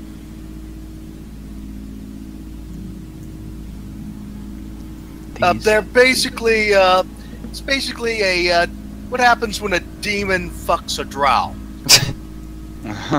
Ooh. Wow. Yeah, Julian looks rather Wow. discomforted by the thought. That is pretty nasty. Mhm. Yeah. Not as nasty as the birth, I heard. Ferrith spits on the Dragloth, climbs over it, and starts walking into the room to start seeing what the wizards have on them. Basically, I think this one I killed was his mother. Judging by the way she's dressed, the slut. Even in death, you're not safe from Florence's vicious mockery. Yeah. Nice. All right. So yeah, you guys made your way in here. Now what? Ferrith was checking the bodies of the 3 casters that were in the room to see if they had anything useful for him. Yeah, a couple of them had spell components and stuff like that that they would carry. I think one of them had a scroll. Let's see what they had. Find one scroll. All right, we'll identify that later. Oh, okay. You're Yeah, gonna tell. yeah, you need to identify it. Actually, that's true. Oh, there's a really cool book on the table. Lots of books. Seeing that book on that table in front of the crystals, Faerith heads over there to check it out. Where is he? Right here. Oh, okay. Just make the table smaller. Arcanus See, is gonna check out these crystals. All right, hang on. Let's do one thing at a time. Oh yeah. So the book, as you open it up, He's gonna do an Arcana check to make sure it's not got any obvious magical wards or anything on it okay. before he opens it, because he knows the way drow are. And that is a 20 total. Okay. It looks like it's safe to touch right now, as So far as you can tell. he flips it open then to see what this book's all about. It looks important. Yeah. It's a lot of information about different rituals drow perform to summon demons and to combine demons with other drow, how they make Draglost, how they make the Driders, all that kind of stuff is in there. It details the history of that and the specific rituals for conjuring the demons into this world in order to combine them with another living soul to create an entity such as a Dragloth. You can contact them, but it's a very dark magic, and it requires you to use the dark arts in a way that Faerith isn't necessarily familiar with yet. But it does go on and on about that. There's a lot of stuff in there, so it's just it's the detailed instructions of it. It's not a magical book in and of itself. So, So- it's the details for the rituals. It's basically Yes. a drow demonology ritual book. Yes, pretty much, sort of like that, but specific to the things that Drow will conjure and what Loth will allow them to summon. So the Glaverzu is a demon that they use to combine with other Drow that have offended the house or failed the house, and they become Dragloths. You see that in there. Same with the Driders, which are similar, but they're a different type of demon, a spider-like demon. It gets combined with a living drow soul, and they get transformed through like a process, like metamorphosis type of thing.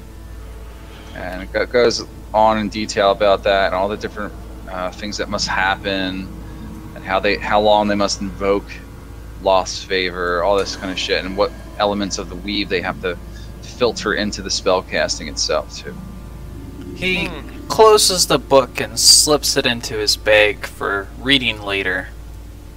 Okay. Yep, unwholesome foreplay for an unwholesome sex act. Yeah, some of the crystals here, Faerith, these green crystals, these are used to help channel some energy.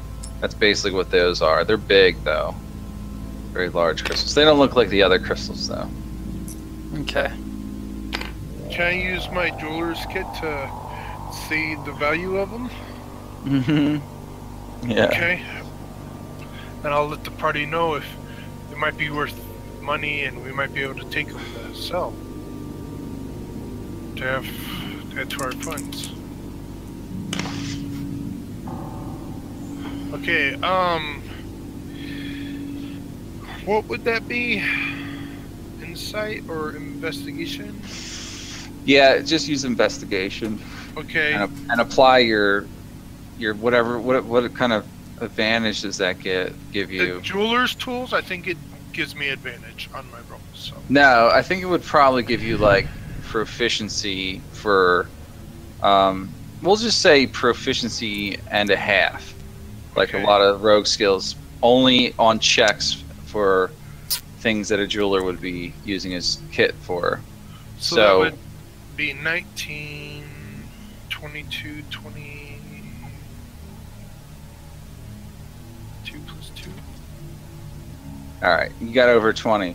So you know this thing is beyond a doubt just a large chunk of quartz crystal. Okay. And the And- value is worth. It's not worth a lot. Quartz is fairly common. I tell the group, sadly, this is not worth a lot, guys. This will not help help our cost in our adventuring band. Yeah. This will not this will not help fund our this will not help fund our adventuring. Unfortunately, it's worthless.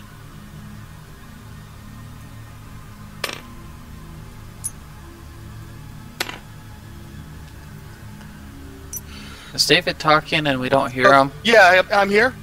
Okay. Now we hear you. 5. Yeah, we can hear him. Okay, so I'm going to see.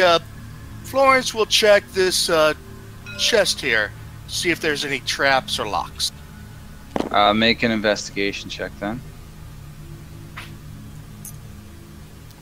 Remembering Florence's experience with traps and seeing her search the chest, Malik moves away. Yep. 15 investigation. It does look like it might have some type of weird mechanism. Possibly. Make a Arcana check as well. Sure thing.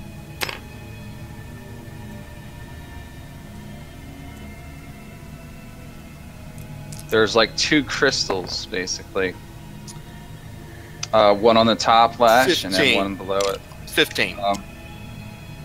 15. So, yeah, these crystals are similar and they're made out of quartz like the other crystals. And you kind of know that there's some power being channeled between the 2 crystals when it's latched.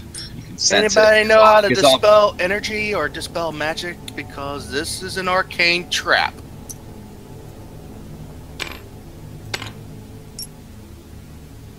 You guys are horrible with the spell. So, Well, Faerith, if they're not opening the chest, Faerith was going to check those books on the table. Yeah, Yeah. before we move on further though, Rex will probably let out a joyous howl to see his comrades alive. We have 3 people wounded, right? yeah, I think so. Yeah, we should be worried about that before we Go step into any playing trap. with traps. Yep, I would agree with you. If I was playing this game. Yep. I would also call Florence over as Julian. Florence, dear, can you help me here for a bit because I was critted, right? Yes, you did Yes, receive. you did. Let Yeah. me Right. go over And it was to piercing. I think it was piercing that time. Because I was doing the piercing attack first. You have it's piercing melee. So let's see what that is. It's a new status effect for you to play with. You're probably gonna have to do a long rest to get rid of it fully, even if she succeeds on her medicine check. all right. But let me see what kind of that's melee piercing. So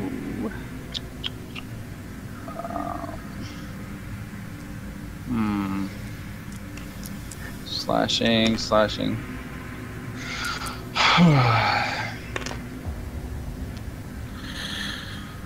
She does a 23 on the medicine check. Okay. Well, that's enough to heal it, but he's gonna have to rest, like do a full rest. Yeah, definitely. Well, for Julian, that's only 4 hours. No, I'm not a full elf. Oh, We'll say you have a pierced lung. So it's a pierced lung, and what it Ooh. does is gives you -2 to Constitution checks until you're fully rested and healed. Looks like she Okay. bandaged you up pretty good. Constitution saving throws. Yeah, so it's probably just cracked ribs and like Kind of damaged like- lung, because a kinda pierced like- lung would be real bad news. Yeah, that's like I mean, a death I'm just sentence. calling it that. It's just that's what it is. But cracked ribs, damaged lungs, basically. But you're pierced. Okay, yeah. Yeah, like respiratory problems, basically.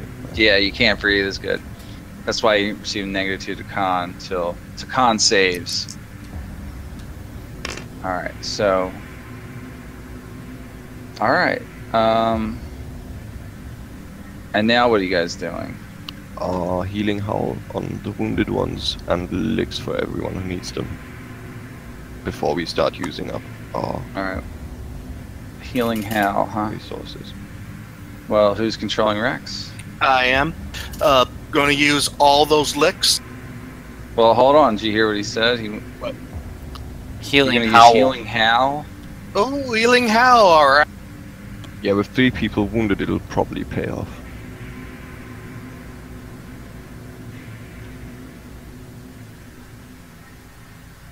Now, where did she put the healing howl? It's right there on the sheet. The sheet. Let's see. Features and traits. It's mass cure wounds. It gets to do it 3 times a day. It's a 15-foot cone. It's 1d8 Alright. plus 4. 1d8 plus 4. I'll probably see it. But I'll 1d8 plus 4. I'll do Just that. do 1d8 plus 4, and that's what everyone gets. Because it's not targeted individually. It's whoever's in the cone. What, did you guys do something? 8 points of healing for everyone. Cool, Alright. that's a start. What happened? We didn't heal after the battle. Alright, so that puts me up to 39. Cool. And then also... Favorite back up to Favorite. 13. Yeah. Alright, so you guys are healed up a little. You're gonna have them do licks? Yeah. I would suggest that we do that. Okay. He can do that. David keeps cutting out. Yes, I know. I can do that 5 times a day. You want him to just keep on licking you until you're done? I believe you have a ranged heal Just- now. That was what we just did. Oh, Fairith I'd- and I'd use Julian the restroom, really sorry. need Just it. let one person Malik talk is at a still time. wounded too. People keep interrupting. So who's doing what? I'm going to start with Fairith. Doing the healing licks. Alright, roll the dice.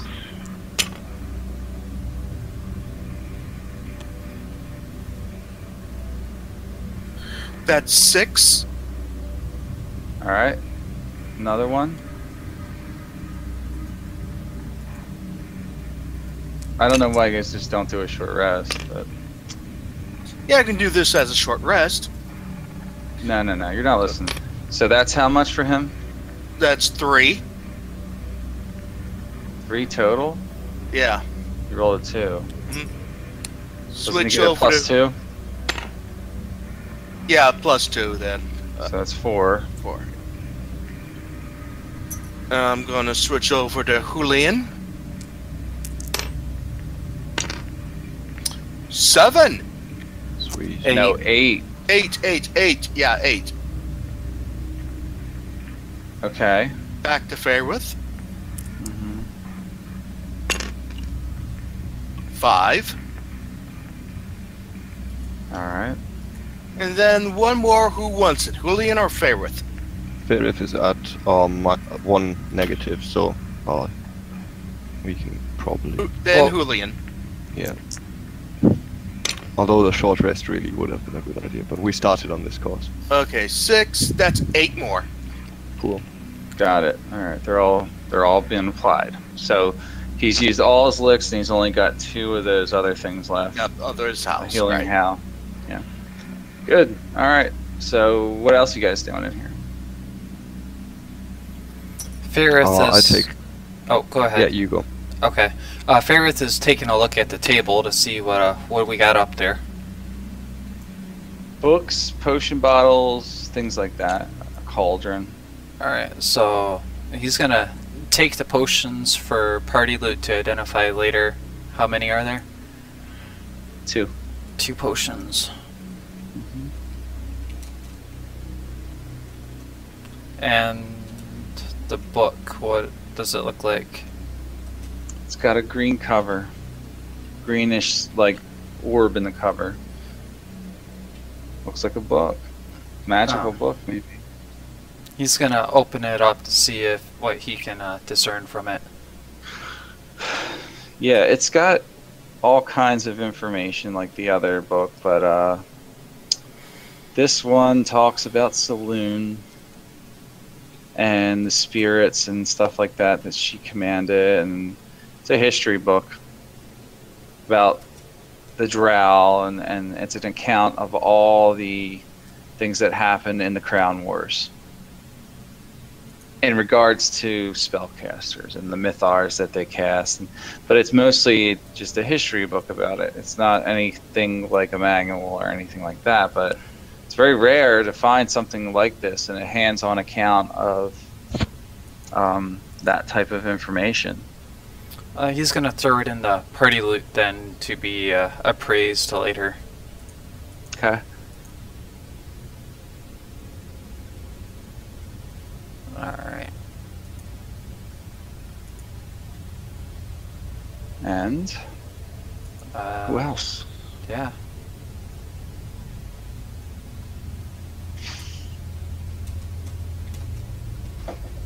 What else you guys doing? Julian? How come no one ever answers? Oh, you told us not to talk over each other. Well, Julian wanted to do something. Interrupt. Well, I just got back. I wasn't sure what you guys were doing. Just when you get back, if you get up, just keep listening. Don't, and especially if people are talking, don't say what did I miss? Because people are in the middle of doing something. Right. Sorry. That's rude. So, Well, all right. I wasn't trying to be. But it is rude. Is what I'm saying. Yeah, I know. So, You know. okay. So who's doing what now? Let me just ask that question again. Julian wanted to do something, but I don't hear Dave. Yeah, I'm back now. Julian will probably just like stroll around the room and be munching on a bunch of berries that mysteriously appeared. I'm eating all 10 good berries for 10 points of healing. Alright. Cool. So Be fed remember for you're 10 watching days. your figure. You're making sure you don't get too chubby on those things. I'm a little intrigued about this stand with the skull display up here. Wanna check that out. On top of Alright. this bookshelf. Make a check to climb up there. An Really? athletics To check. climb up there? Yeah, it's a huge bookcase. Oh my gosh. Okay. Unless you have another way of getting it down. No. Don't. Oh, where's my D20 at?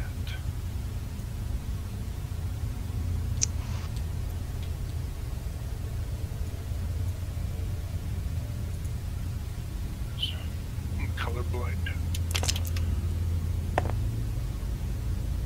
Oh, natural 20. So that would be 22 for investigation. You're not investigating, but you're climbing. Oh, dexterity then. Or acrobatics. Athletics. Athletics or acrobatics, you can Well- choose which one. I have 0 in athletics, but acrobatics I have 3. Yeah, So it'd so be you 23. you climb up. Go ahead, Climb up. grab. What are you doing? Climb up, grab this skull on this thing, Okay. the skull on this, and I bring it down. I was like, wow, guys, look at this.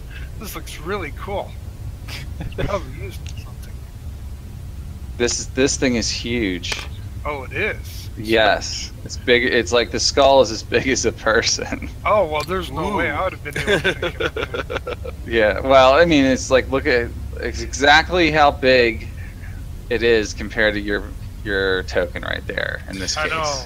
Of course, it's a little bit off in mine because I have these third-party hosting temporary disabled graphics. What do you see? I just see placeholder graphics. Oh, it's a skull with like teeth coming out of the front of it, giant teeth. I can tell shapes. I know shapes. Yeah. So it is very strange because it's like the skull was removed, like it is there, you know? And you can see like petrified remains of its brain or something like that. Oh wow. Yeah. So how did you pick it up? Well, I probably would have picked it up with one hand while I was holding on to the bookshelf with another hand, but I definitely don't have the strength to I didn't tell you how heavy it was. I just asked you a question. How did you pick it up?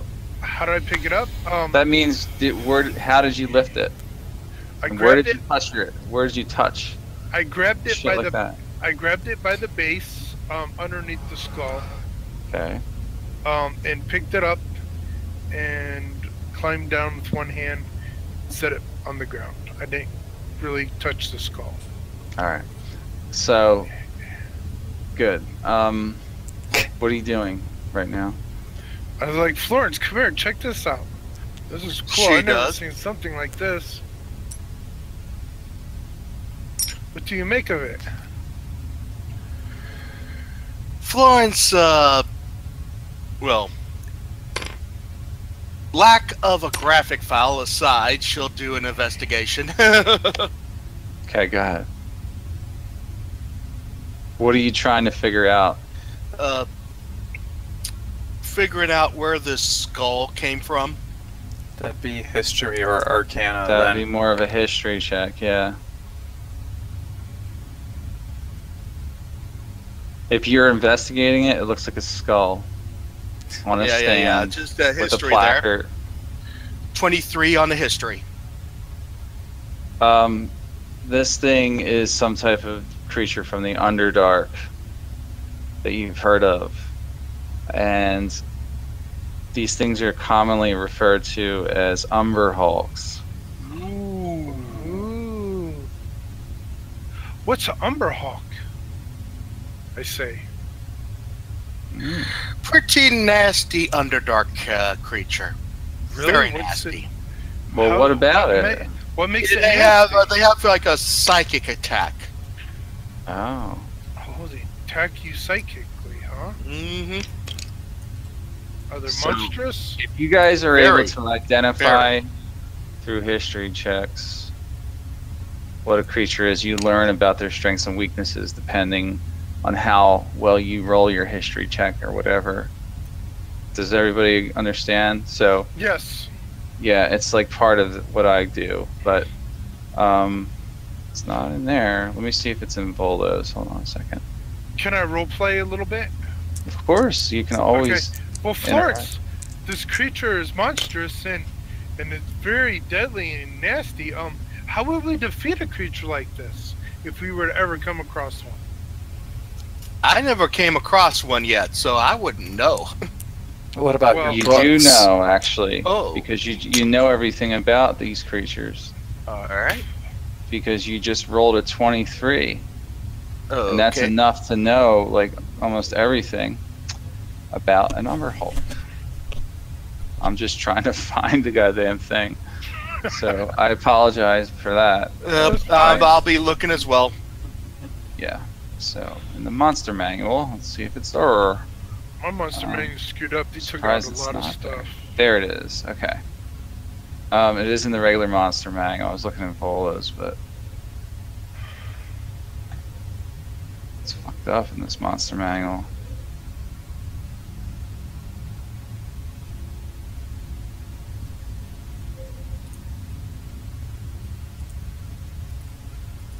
I hate this monster manual PDF. It's always fucked up. Yep.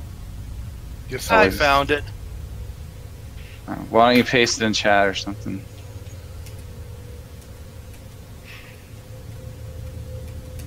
Like we did before.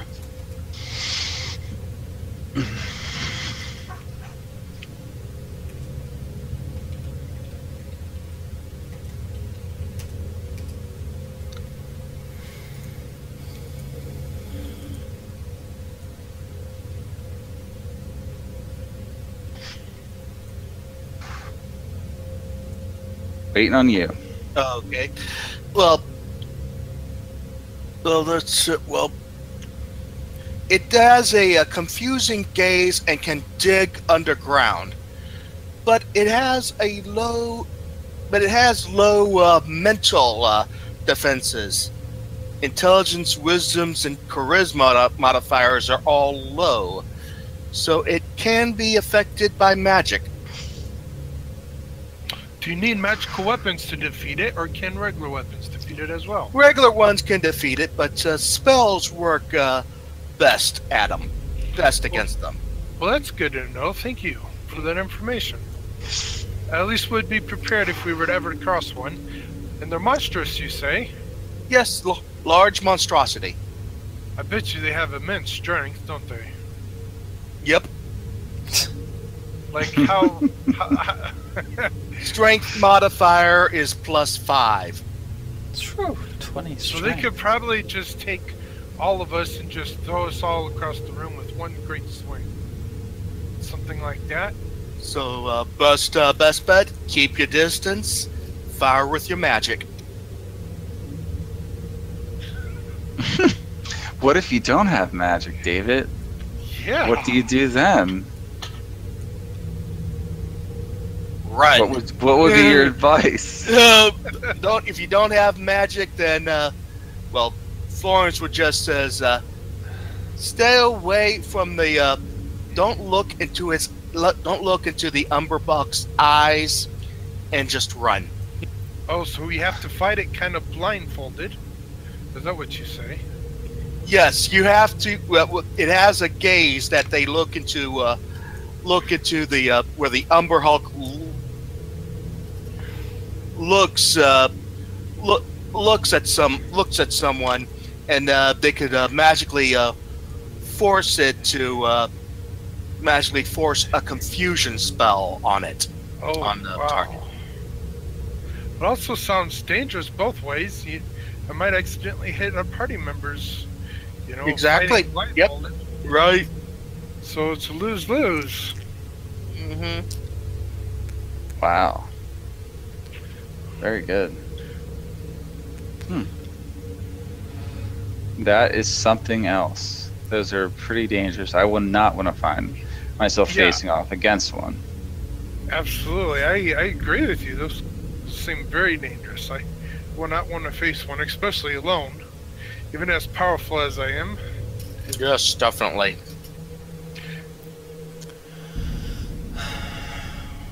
All right. All right. Well, while So you they're learned a thing or two there. Those are a little role-playing session. That was very good. Yeah, I try to role-play it out the best I can with them, because Always try to do that. I Yeah. pretend I'm a character. I don't know these things, and I want to Yeah. know the best way how to defeat it and stuff like that. I look on top of the other shelves. I see these bottles. I tell the group, maybe someone a little more dexterous might be able to grab these bottles on top of these shelves and see what's in them. Fairith replies to Arcanius, well, we can do that later. And he looks over at the treasure chest and thinks about what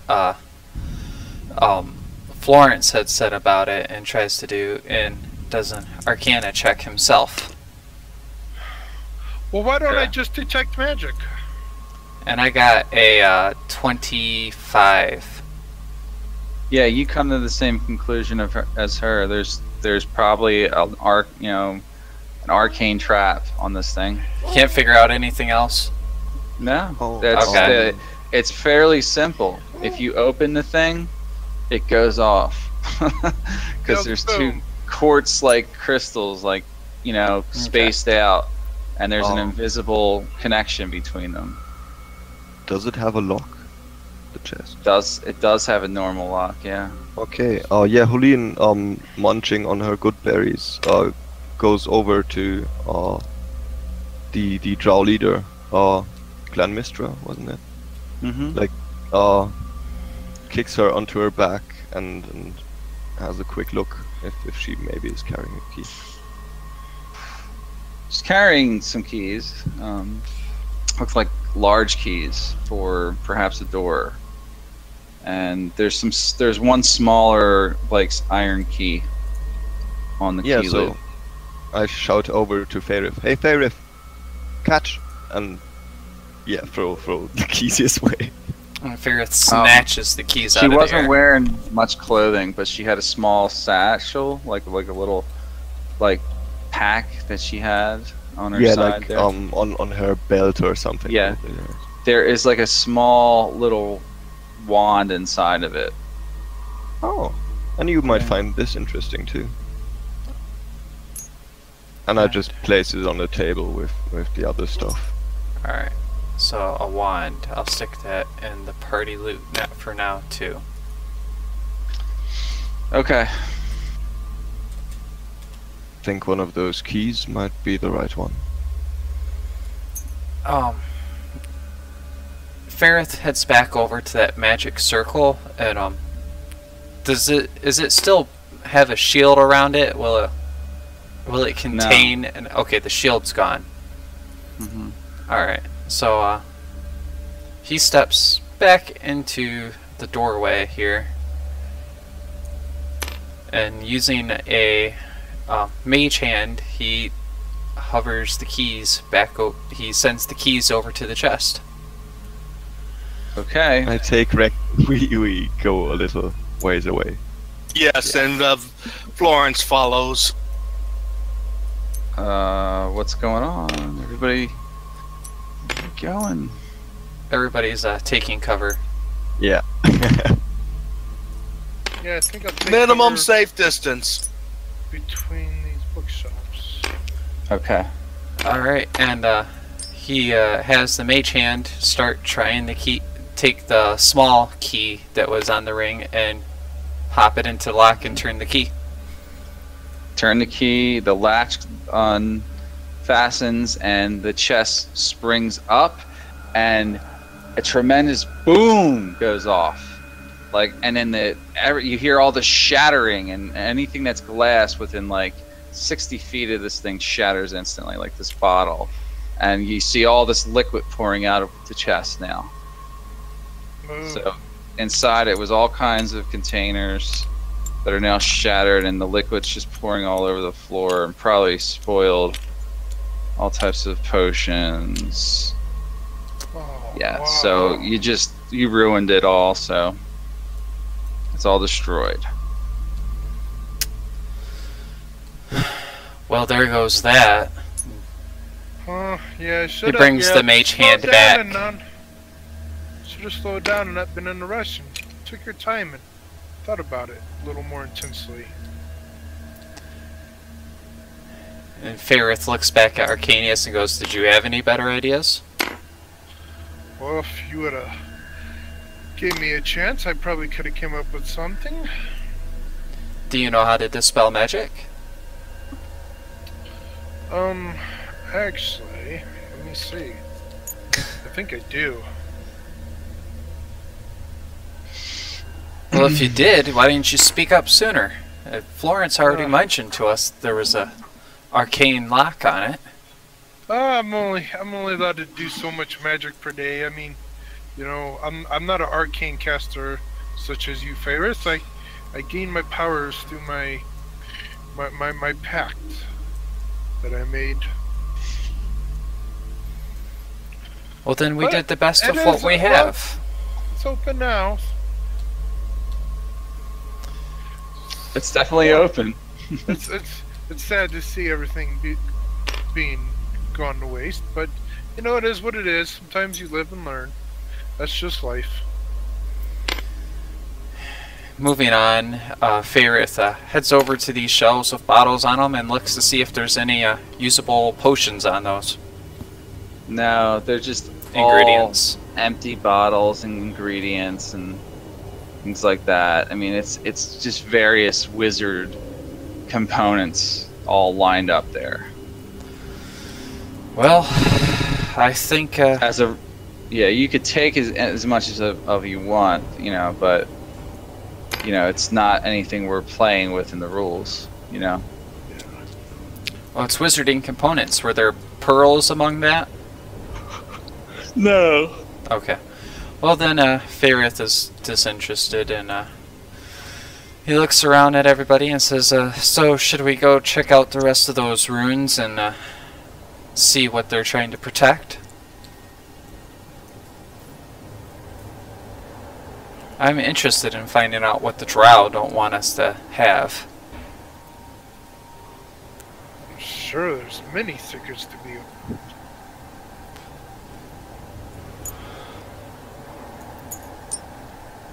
So, Faerith turns to Malak and says, Why don't you ask the whole group? What's the whole group thinking?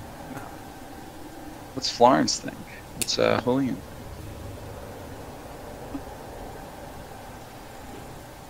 Well, there's this door on the other side. Mm-hmm. Yes. We already broke through their outer defenses here. We should keep moving further inward. Right. It sounds like that actually might be a pretty good plan. Mm-hmm. there is a... Well, this door, it's probably locked. We can check that in a moment. But there's a hallway down there protected by those runes.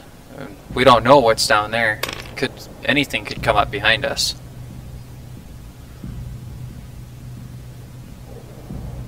True, but maybe if we go through that gate here, we'll find a way to come up behind it. Alright. Sounds logical. Let's try this door then.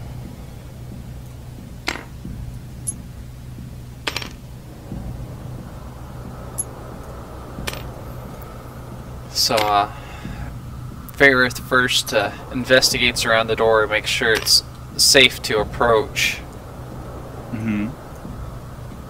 Looks fairly safe. Okay, it looks safe. Don't need to roll for that, it's just it's safe to approach. Yeah. And he starts trying the key ring to see he checks the door if it's locked first. Yes, it appears to be locked. He starts going through the key ring, trying it on the door until either one of them works or none of them work.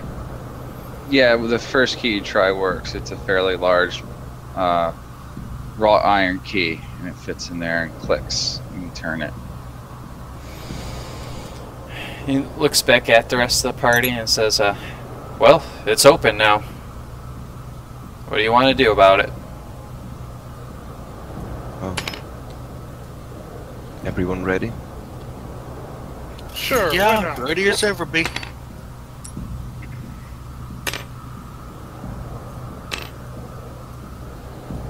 Yeah. Opening up the door then. Like inching it open at first and listening in. Mm-hmm. And then opening it further if there's no immediate sound. No sound really occurs here. You do see a long hallway. Fairly dark, as there's no lighting here.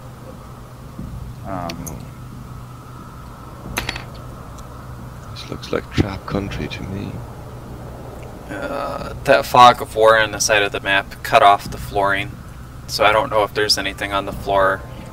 Yeah. It's a long ass Yeah. hallway. Okay. That's basically all you gotta know.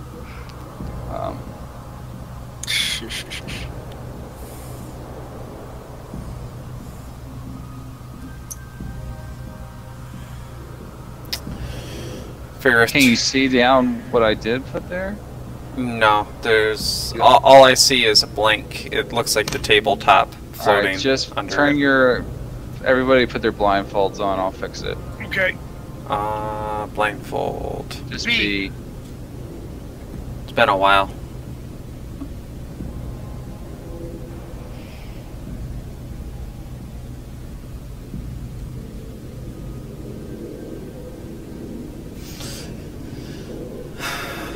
person with the game control should have a mass blindfold only they can remove. Which person now? The person in charge of the game.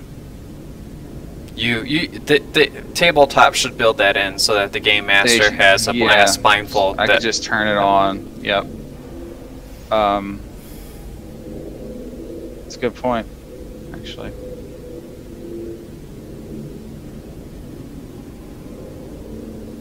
Oh, I see what you're saying.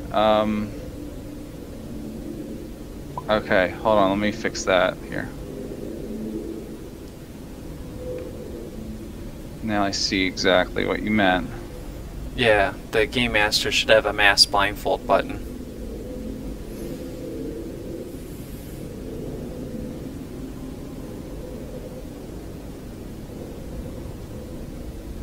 You should be able to see it now. Take your blindfolds off. Okay. Oh Yeah, yes, that worked. very Perfect. good, very good. Yeah, it perfect. just touched it a little bit too close. That's what happens is they're touching too Yeah, close to the right. sides. They fuck everything up. All right. All right. Well, should we have a look around, or does this look too dangerous for our taste? Well, all you can. I mean, who's got dark vision? I do. I do. That Nobody's was a bringing question anything for the up. group, Like, Well, I could see down the hall 60 feet, and yeah. Malak, All I said was it was dim dark. light, and dim light. There's no light in this hallway. looking in there, Malak says to everybody, "Well, that's dark as pitch." Well, I think. Let's see. I mean, the light from the room you're in, because there is light in here. It does shine down quite a bit as you open the door. You can see kind of like 60 feet in as dim light, and beyond that, it's fairly dark. Okay, so what dark vision I have says I can see in dim light, 60 feet as if it were bright light, and in darkness as if it was dim light. So this darkness would look like dim light to me. This pitch black darkness would look like dim Beyond 60 feet? light. In 60 feet. Well, it looks like bright light to you. No, Yeah. it looks like dim light. Oh, no, the hallway is bright light to you. Yeah, For that's 60 up feet. 60 feet in, it's still got normal light because of the Okay. light coming in. But beyond 60 feet, it's dark. Yeah, So- and that would be dim light. Another 60 feet. Right. Yeah. So Wow, you got some great vision. I look down the hall. Do I see anything? Yes. So, you see stuff. Okay, so ignore that for a second. It's not. Okay. It's not what it says. It's not what it is. So it's not red too. Okay. It's not red. Okay. Mm-mm. It looks So- green to me, actually. That's it. Yeah. So Actually, it still has that third-party hosting disabled graphic. sorry about that, David. Not I don't know your fault. why. Not I don't know your why fault. you're. Is everybody seeing it like that? No, that's David, or- that's something to do with his game. Yeah, Oh. graphics or something. Yeah. So there is all this right here. Okay, so as you look down, you see. How far can you see? I 60 can see feet. 60 feet. All right, we'll just say you can see up to there right now, Okay. fairly well, and you can see this right away. So if you're standing here, right, Yeah, I'm standing right there. you next to see the it's lamp. like a black liquid on the ground that sort of like trails off like this way. Okay. I poke Hula and say, "Hey, it looks like there's like black blobs or something on the ground that seems to trail further down." Hold on, I got someone at the door. The dog does not like this black shit. Oh, yeah, let me- Rex does not like this. Rex Oh. no likey. Rex no likey. I'm getting up for one moment, but All right. go ahead. I'm listening. Yeah, Hulin will bow down though and like inspect the liquid, if it could be blood of any creature Mm-hmm. that she is familiar with. Make a nature check.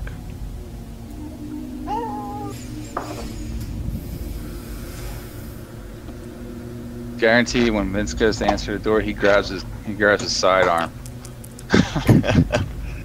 Certain times of the day.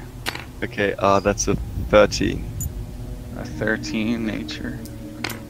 It's not anything you've ever seen before. It feels oily in your hand and it's very sticky. It's like a tar or something. You're not sure, but it smells horrible. Like Yeah. sewage horrible or Like gas? you know how someone says it's like a smell you've never smelled before? Think of it dead like body? a mix of cat piss, shit, and Oh like my god. like something else that just it turns your stomach a little bit. Like Oh my this makes you want to vomit. Yeah, almost, but not so much like you can't control it. But it's very sticky and oily, pungent smelling. Doesn't from- smell like shit. It smells more like it's got more of a piss type smell, or maybe it's definitely biologic in nature. I'll just say that, you know. Okay, yeah, that is one thing she would be interested in, like the pattern too. It's like something lost this liquid while it was moving through the hallway, right? It's possible, yeah. Huh. Well, I don't know what it is, but might be some strange, stinky creature's blood. Florence, do you have some type of a chemistry kit? Yeah, on you or she'll something that investigate it to find out what type of stuff that is. All right, you're making an investigation check. Okay.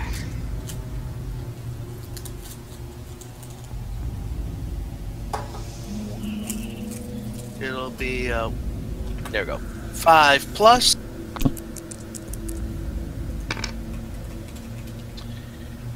$13 total. Unfortunately, you're unable to identify what the hell this is from. I got It's cold dice. Cold dice. Wait a minute. I'll inspire myself and add an extra D6. That's medic. Oops. yeah, you That's why can't you now. said You already other made your thing. check. Oops. Yeah. My bad. My bad. My bad. The other day when you were describing Medicaid to us. Oops. My bad then. Well, this seems to be above your education, Florence. You don't even know. Florence what takes out her paper fan and whaps Archimedes with it. and it just Wow, gets stuck you're very in my- sensitive. It gets stuck in my horn and her paper fan rips. Yeah, of course. And I'm like, well, you are kind of ditzy, so. She pulls out another paper fan and gets the other horn. Nice. So what are you guys doing? Alright. So Well, it must we be can true. have a look inside. I'm just worried about traps in this kind of setup. So we should definitely be careful where we're stepping. Yes, extremely careful, yes.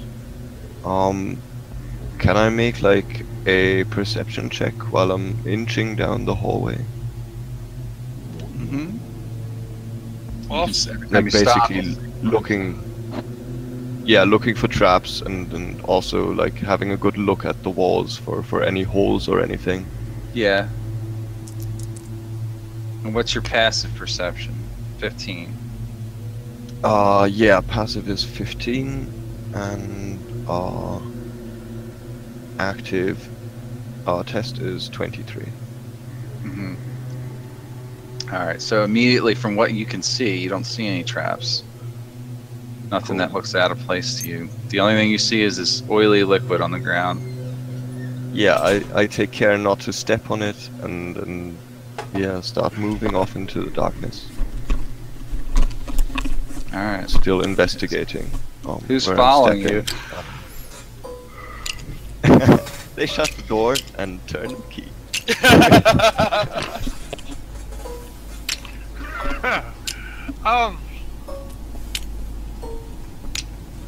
I have 30 feet of dark vision, but Yeah, it's about. I'll move up slightly behind. Try not to step into this grotesque stuff on the floor. Mm-hmm. And I look another 60 feet ahead. Say, wow, this stuff really trails on. Yeah. Malik looks down the hallway nervously, and Fairith just kind of sighs and says, "Follow me, you brute." Florence just wondering. I wonder if there's a. How clean is the otherwise would expect with the green stuff? How clean is this corridor? It's fairly clean. It's just a stone corridor. It hasn't been in use in a long time, but it's like it's seen better days. I don't know why cleanliness is that important, but it's not dirty. It's just like dusty, you know. Well, she doesn't notice. Well, she kind of like worries about gelatinous cubes and all. Mm-hmm. All right, so you're all moving in, checking carefully, right? Yes. Yeah. Okay. And like, if we're producing too much noise, Pauline will at some point like turn around and shush the others, and it might be a good idea to do a stealth check as a group here. Yes. Go ahead. Absolutely. Yeah. It is dark, so you know, up to 30 feet in, you'll have advantage on your stealth checks as far as visual. 15 for stealth. Or you want us to type it in? No, just Okay. just write it on your character, on the second line of your character. Okay. That's a Second line lot of my easier character. for me Okay. to reference it. Yeah, that is.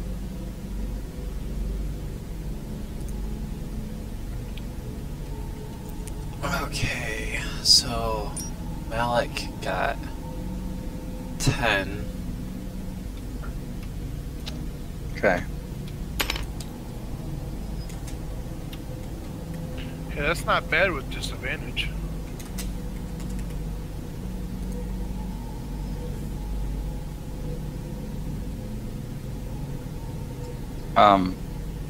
Cool. So what's everybody doing? Yeah, I'm inching bit by bit through the hallway. And All I'm right. watching Julian. I don't see you moving, so I'm just. Oh, did you just move again? I hopped over those bloodstains there, and Gotcha. getting ready to go on. They're not. but I'm Don't call them blood. They're not blood. No. Yeah, I'm waiting for the others to catch up a bit though. And then All right. I move up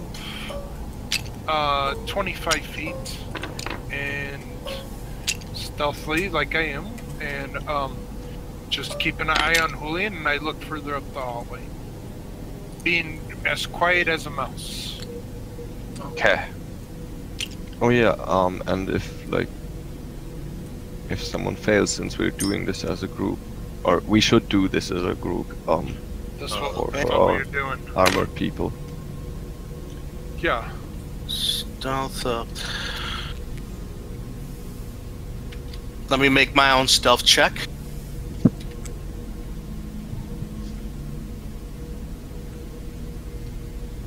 Two plus. Uh-oh. Florence rolled a 1 on stealth. Okay. Well, you're just not being. What's your bonus? Plus 2. All right. So you have you're making a lot of noise or something as you're walking through, and. Okay. Yeah, even though she does, trying to be careful. Maybe she does. Who was carrying the keys? Fairith.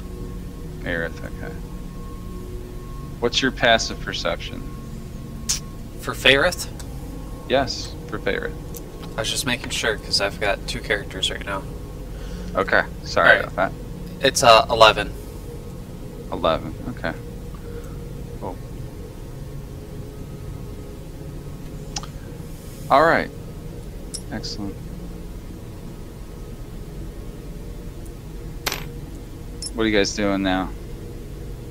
Moving on again. Okay. Like basically slowly moving through the hallway, keeping our eyes peeled and looking for traps. Faerith, what languages do you speak?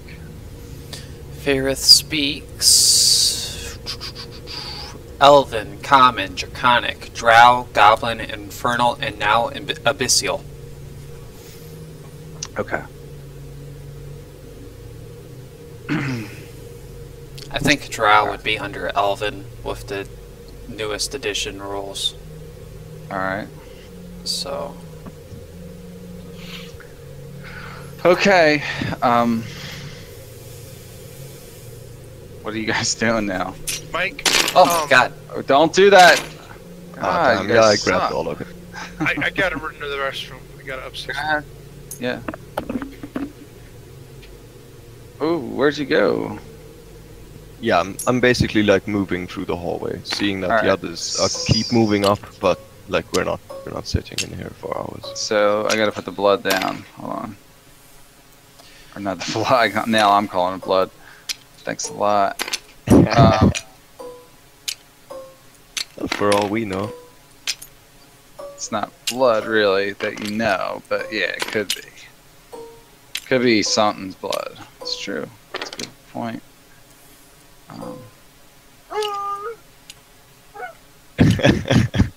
Alright, so you're moving up to here?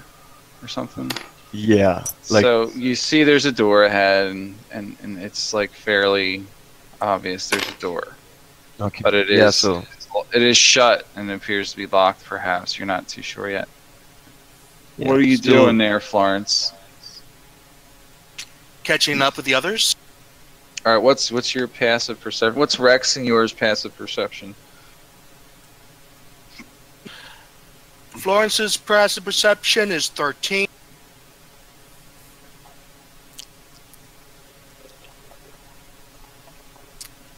And Rex And Rex cut is out. 11. Rex's is 13 as well. I think it's actually 11. 11, yeah. That's what I have on my sheet. So, don't move. Alright, that's fine. Go there.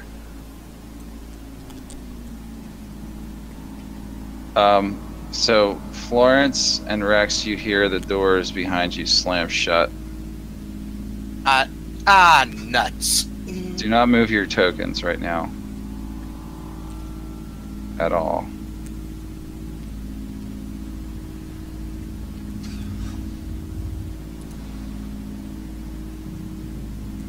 Alright.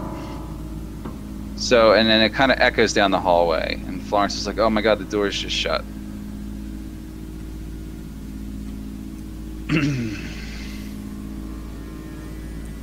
At this point, Malik is blind. He can't see anything. Yeah, you guys are all, well, yeah, Malik's fairly blind. Can't see what's going on. But Florence, you didn't see anything, but you heard the doors slamming shut, but you could have sworn you heard someone speaking. Couldn't be sure, though. Behind From you. where the door was? From where the door shut, yeah. Yep, someone was behind us. That's what she'll say. And hearing Florence say there was someone behind us, Faerith just sighs and goes, "Didn't I warn you?"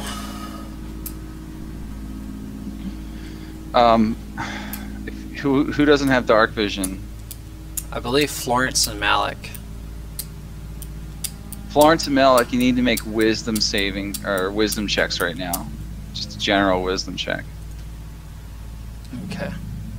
You're checking to see if you can remember where you saw all these puddles of oil ahead of you so you don't step in them. Oh, 19.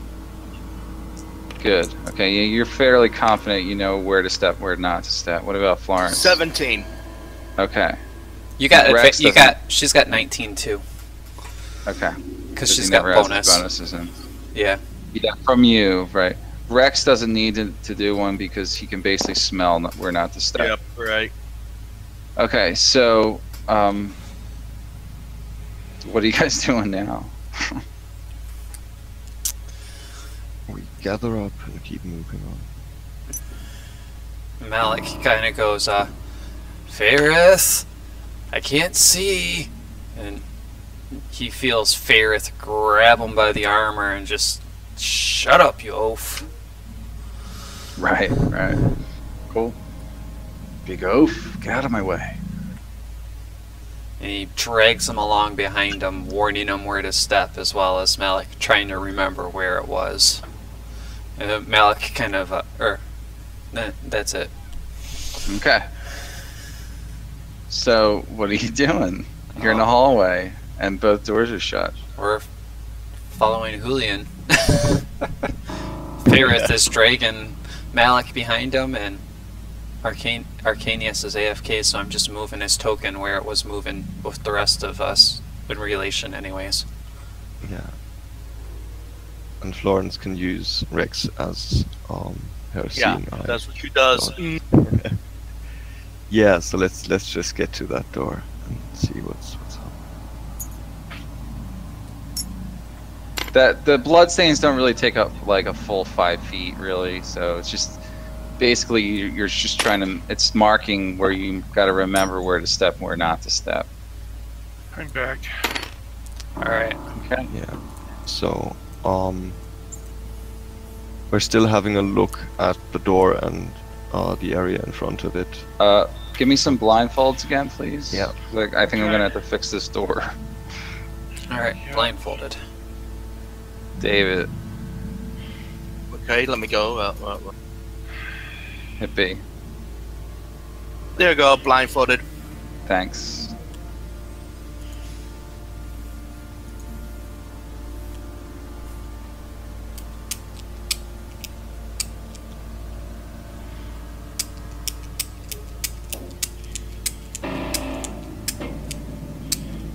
What's it called when you put a bunch of secret stuff into something? It's like a new phrase that everybody's using. I'm not sure. Like an In anagram? what egg? context? Oh, an It's Easter called egg. Yeah, Mike, I like how you're putting all these little Easter eggs and all this lore stuff in this. It's pretty cool. You like I'm it? taking them as little Easter eggs. Yeah, I like that thing, and we role played on that skull and stuff like that. That was pretty cool. I like that. Well, there could also be other things too, like Like Yeah. an Umber Hulk in our near future. something like that. Yeah. Yeah, well now we know what to do and how to defeat one. You know.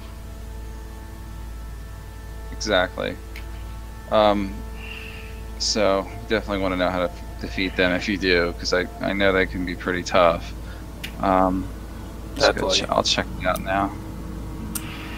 That should work. Okay, take your blindfolds off. And you see the Okay. door now, right? Yes. Yep. Julian, you can see kind of like in the dark, right? So, Yep. you see that there's that oil crap all over the door, reaching up to the handle. The Okay. fuck? Yeah. Okay, but I want to know what's going on. So, yeah, give it a quick check for traps. Doesn't look trapped.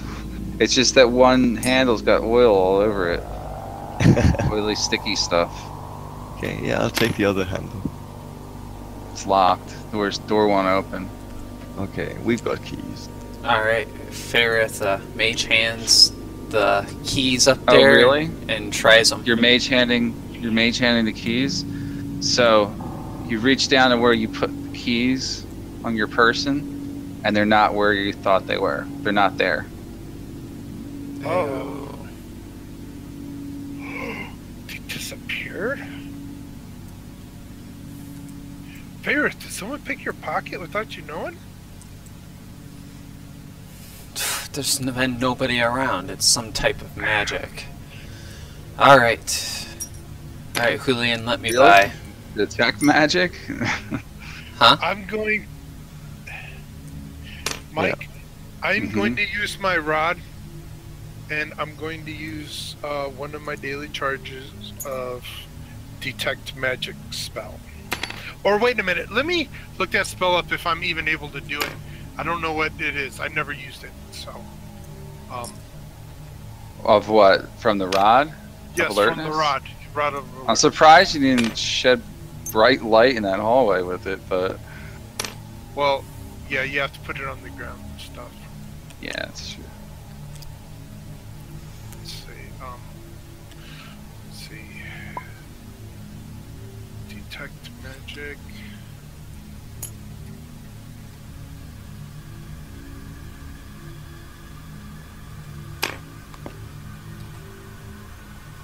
That's a level 3 spell? Yep.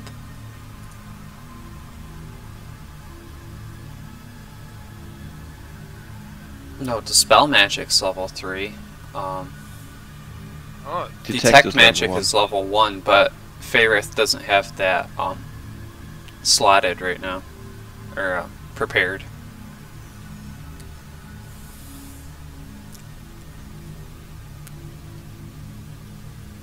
let's see.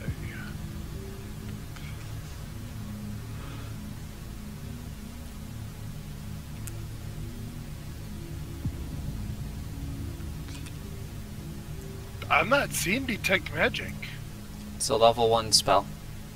Yeah, you put it on wizard, and it's not showing detect magic.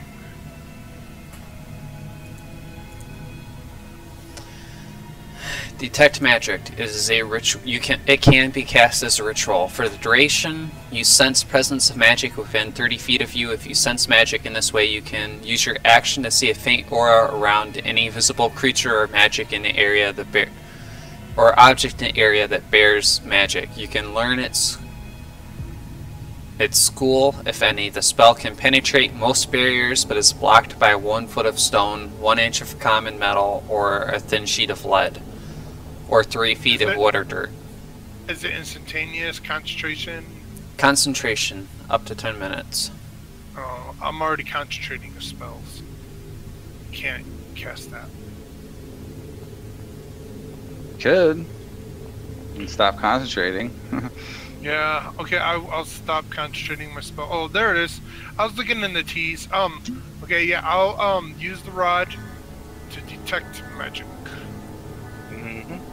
Alright, so basically, the rod emanates a pulse of energy, and it's like a energy that fills this entire hallway. Okay, you do not detect any magic in here.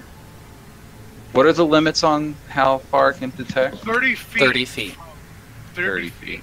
30 feet surrounding me. Where are you standing? Yeah, so... And it can now penetrate you the don't- door unless it's 3 feet of wood. Yeah, it's not that thick probably, but he still doesn't detect anything.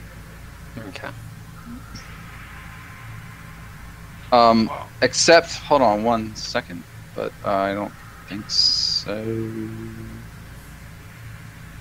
No, you don't detect anything.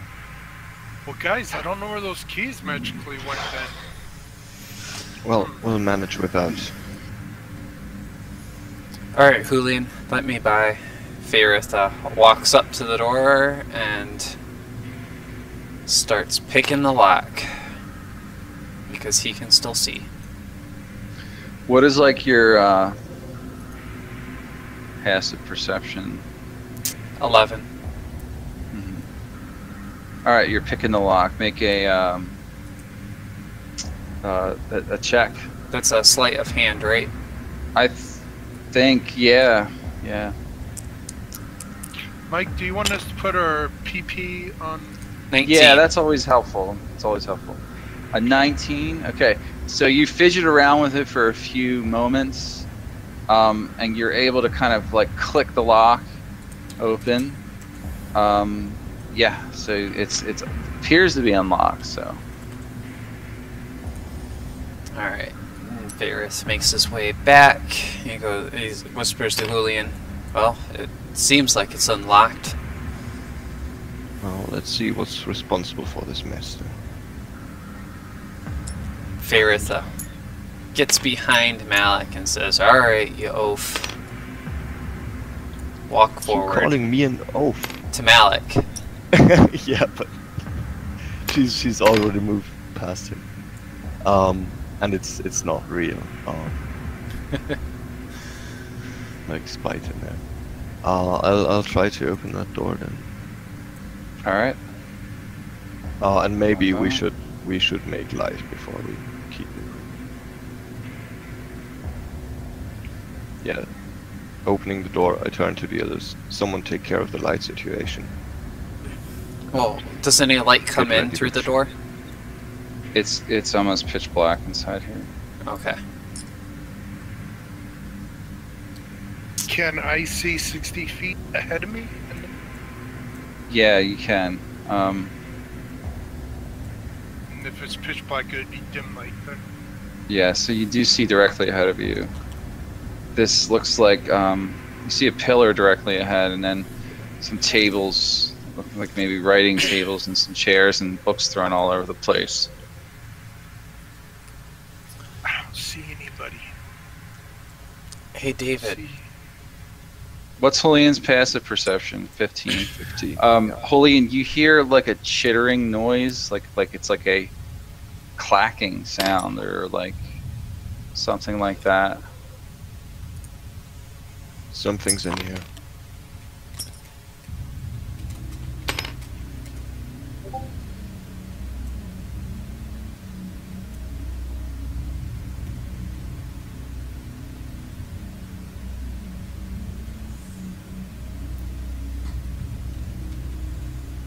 Malik mutters, by the 9 hells, I can't see a damned thing. Then light a torch. It's not that hard.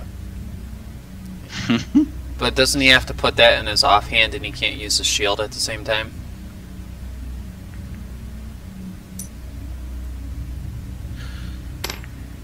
Florence? Florence can be able to take able to. Julian, as Light a you're standing torch there, you yourself? see several creatures approach you. Okay, yeah, I get They're ready. charging right for you, and you're like in mid sentence, and that's it. They're like coming right at you. Oh, great. So they start Well, charging through the door. Yeah. While she's at first Florence thought about lighting a torch, but then just as she lights it, she sees the creatures from behind the bench, behind the door, and then she just decides she places this right there, as far away from whatever's on the floor as she could. You can't do anything. Oh, sorry. I'm rolling initiative. Sorry. Oops, my bad. Yeah, it's Want okay. You want us to roll for our advantage? In a second. Okay. Then it is. I'm gonna look that up.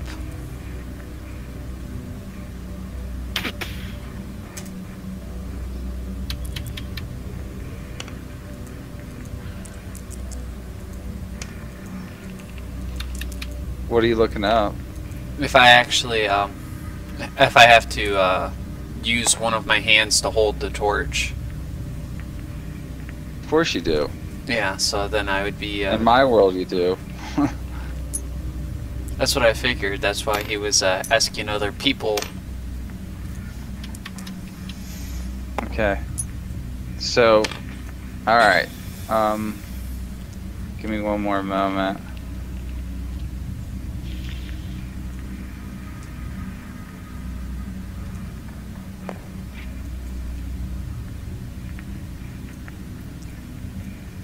Oh, please don't be what I think those are. Oh shit. Those might very well be rust monsters. See, you're metagaming. Fuck. I'm not even gonna bother changing this. Alright, fine. You don't know anything about them. No, we don't know What, anything. yeah, Julian, what is your initiative roll? 8 total, yours probably better. It's actually a little bit better. What is Arcanius's? Mine is 12. Mine's better. Okay. Okay. Okay, the first creature comes in to attack Julian. Alright. Alright. And it rushes for you like this. Ah, God. I'm just gonna move that one out of the way. It's in my way. Comes up with its mandibles clacking in your direction. So, yeah.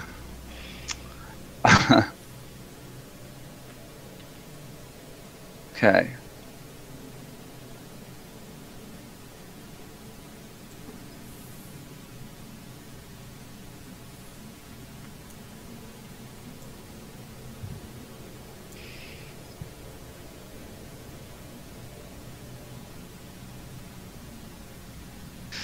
Julian, this thing tries to climb at you, right?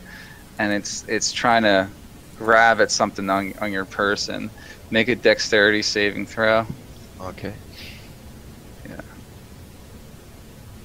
How far am I from Malak? I don't know. 5, 10, you're out of range.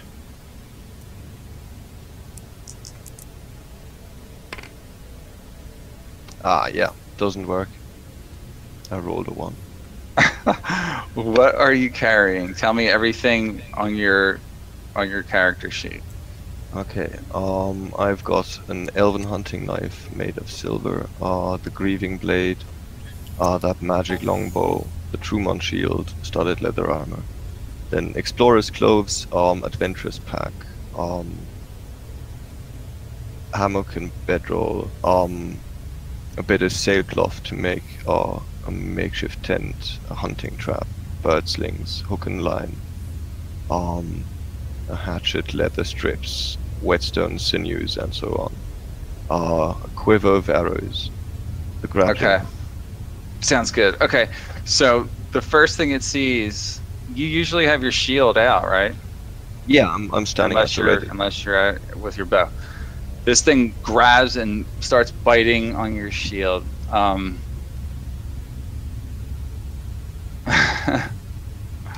Oh, lucky it's magic. Right. It doesn't matter though.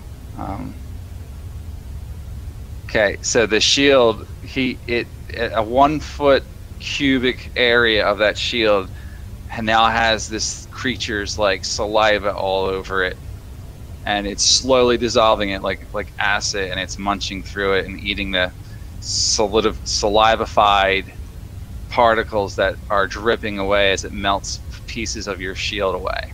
Oh wow, it destroys magic items. Fuck. It says nothing about the fact that it doesn't. So Yeah, I think in It 3rd says- edition it did, so it probably does destroy them here. it's made of metal in part, right? So anything on there that's made of metal, I think it was a metal shield if I'm not mistaken. Yeah, it's been quite a bit of That danger. shield now takes a -1 to its AC bonus that it gives you normally. Okay. So you lose 1 AC because the shield's only a +2 now. You weren't able to move it out of the way. In fact, you probably stuck it in its path, not Yeah, I knowing what it probably was like about to tried do. to slam it back, not knowing what it does, and it Yeah. just nommed on it. Mm-hmm. So, you got that? Yep. And this is irreversible. So, the shield is now only a +2 shield. So, what does your AC become after that? Like a 19. 19 or something? Okay. So that counts as, I think it's action. Yeah, so that'll count as its action. Okay. Then another one charges in and attempts to do the same thing to you. Alright. Make another dexterity saving throw. Good.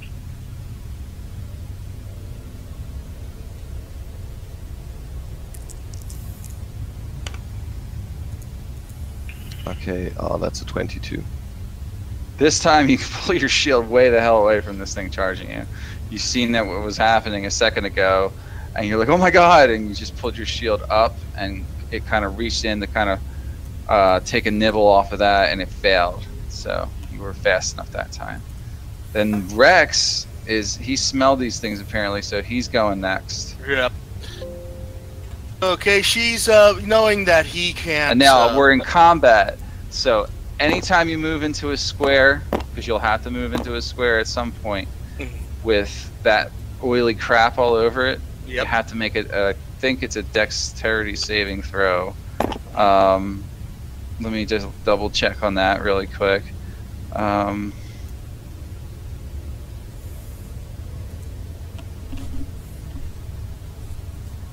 We'll just say it is. Just get on there and make a dex save, and then I'll tell you what you get. Well, Rex will hug the wall as he moves up. All right, I'll allow that since he's a quadruped and he can run that way. Where's he? Yeah, where's right he to ending? there. He can't do a lunging attack at this point. Why not? You mean a grapple? How far away are these two rust monsters here? They're like 10 feet. You can have him make an athletics check Okay, I'll let to him do an jump athletics past check. Julian, and then also make a grapple check. I'll allow you to make both since it's all sort of like one movement for him. Okay. But you have to make 2 checks to see if he Athletics. succeeds. Right, athletics first to see if he can jump the distance.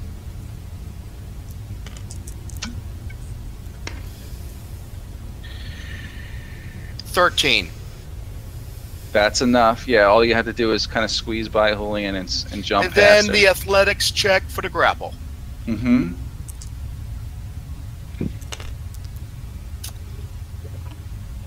10. Well, they're both athletics, right? Yeah.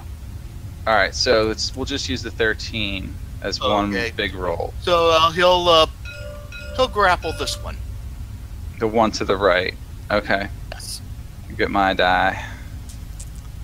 Pull this shit over here. There goes that plan. What plan? I was just. You guys plan? I had know that. I had a plan for Faerith, but Yeah, you got this thing pinned down, so you're standing on top of it. It can't move. With Rex, okay? This thing is pinned underneath you, and you can make a bite attack on the same round, I think, because you have a second attack. I'll only allow you to make 1 bite. Okay, one bite. Yeah. He's doing it all in 1 action, I figure, so make an attack roll for that. Nat 1. Oh, you Yeah. have pack tactics. Yeah, you Oh, do pack have tactic? pack tactics. Yeah.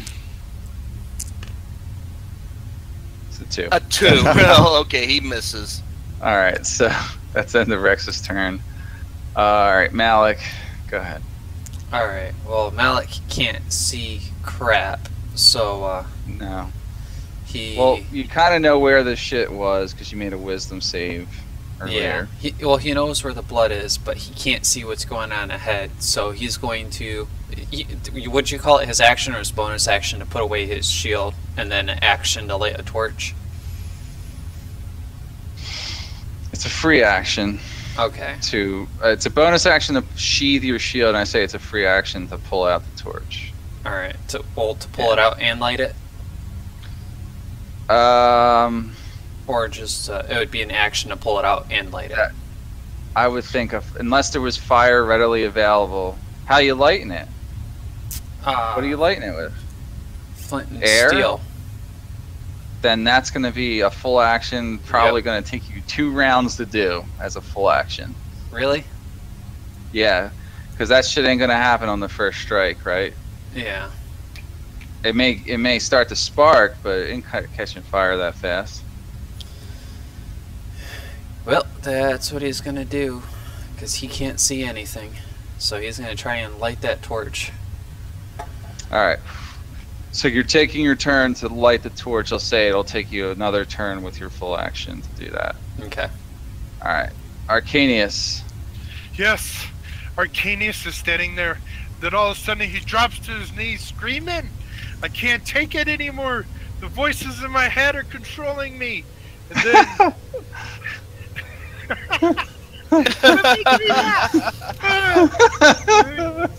Oh. Go ahead, dude. Mike, Oh. quit making me fucking laugh, dude. and then, all of a sudden from the pits of hell, I summon an imp devil. An imp devil.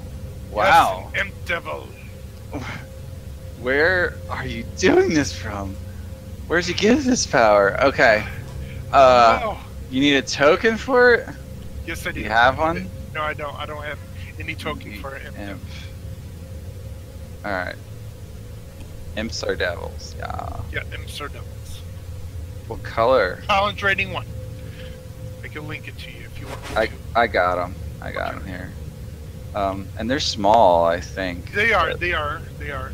They're Are they tiny or are they small? Let me see. They are tiny. No. Oh wow. Wait a minute. No. Tiny. Yep, they're tiny fiends. Where are you summoning them? Right next to me. Okay. Next to you? I can't make him any smaller Or- than that. That's all right.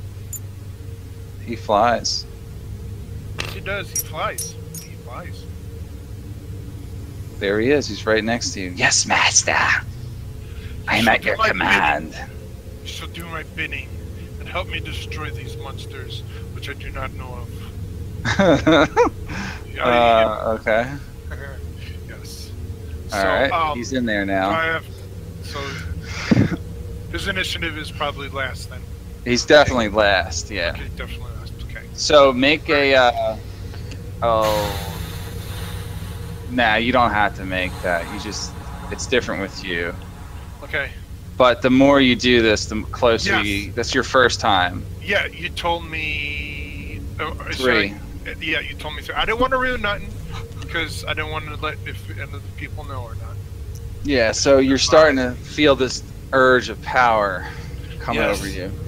Yes. And by the way, Mhm. the imp has Devil Sight, which magical darkness does not impede the imp's dark vision at all either. So Mhm. yeah, and he has dark Yeah. vision at 120 feet. He can also polymorph and all kinds of shit. Yeah, he can do all sorts of stuff. Yeah, Yeah. he's resistant to cold, bludgeoning, piercing, slashing from non-magical weapons that aren't silvered, and he's immune to fire and poison Right. and poison conditions. Okay. Okay. So Yes. that's end of turn probably. That's the end of my turn. Yes. All right, Julian, you're next. All right. Pulling my shield away from the rust monster. Probably. Are you still holding it as a weapon, as a shield? Or are you Yeah, I sheathing can. it? Yes. I mean, it's a normal shield now. If I lose it, I lose it.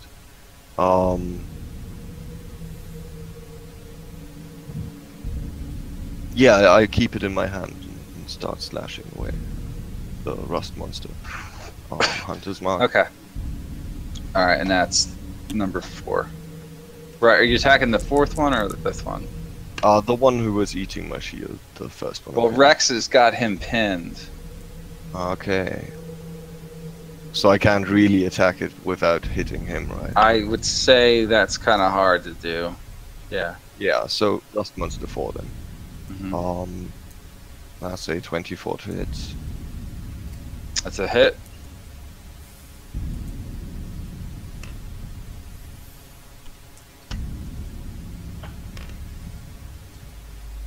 Roll Oh. damage.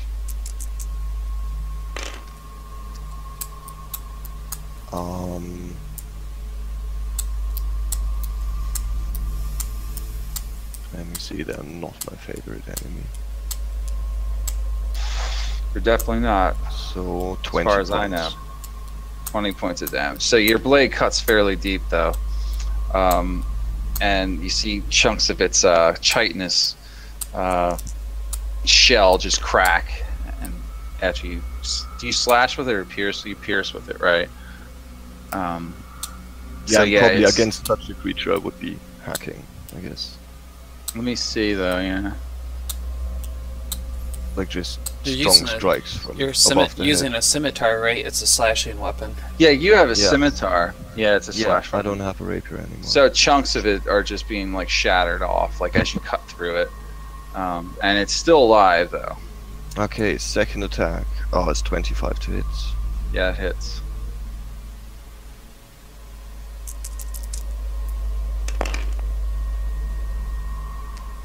And that's 19 points of damage. Okay. You killed that. Cool. Hold on 1 second. Okay.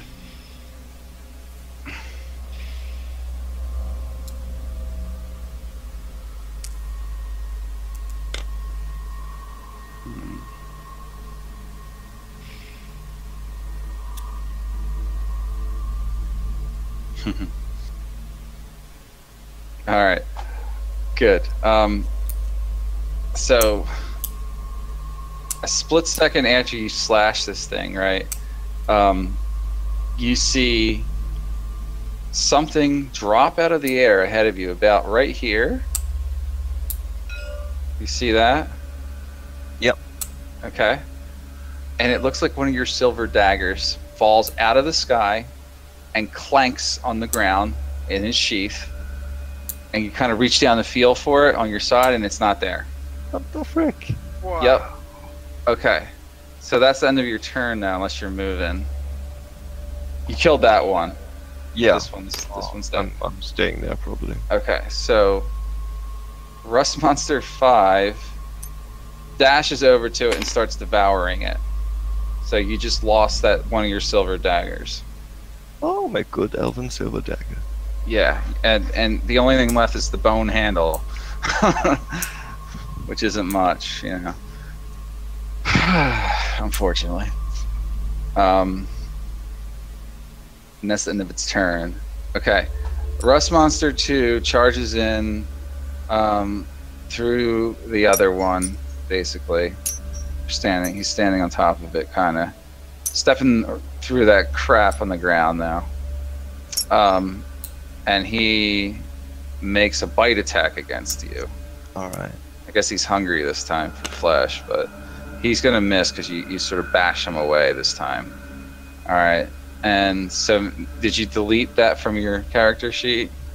The silver Yep. dagger? Okay. Alright. And then the first one is going to come in and kind of sneak around here. These are small, by the way, these creatures. And it's going to come around and sort of like, actually no, it's going to continue on, and it's going to get kind of stuck right there. It can't move.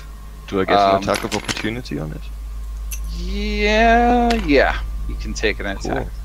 No, you know what? It came around its friend, and Okay. you'd be cutting through it, so you wouldn't.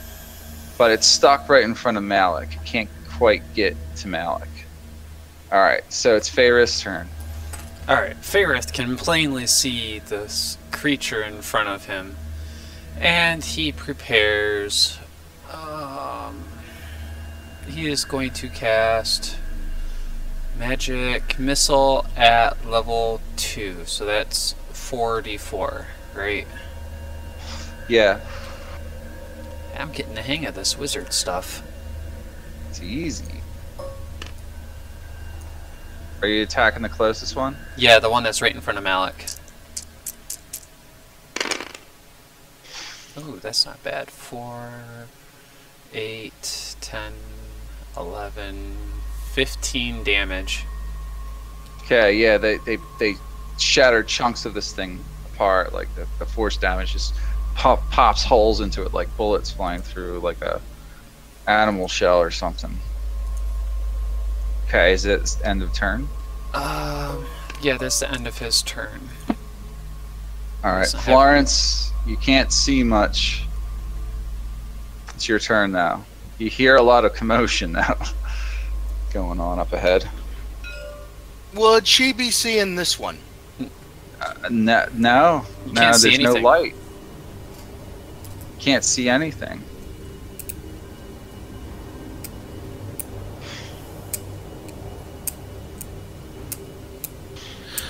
She's gonna mutter, "Why haven't I thought of this before?" and just cast light. That would be smart.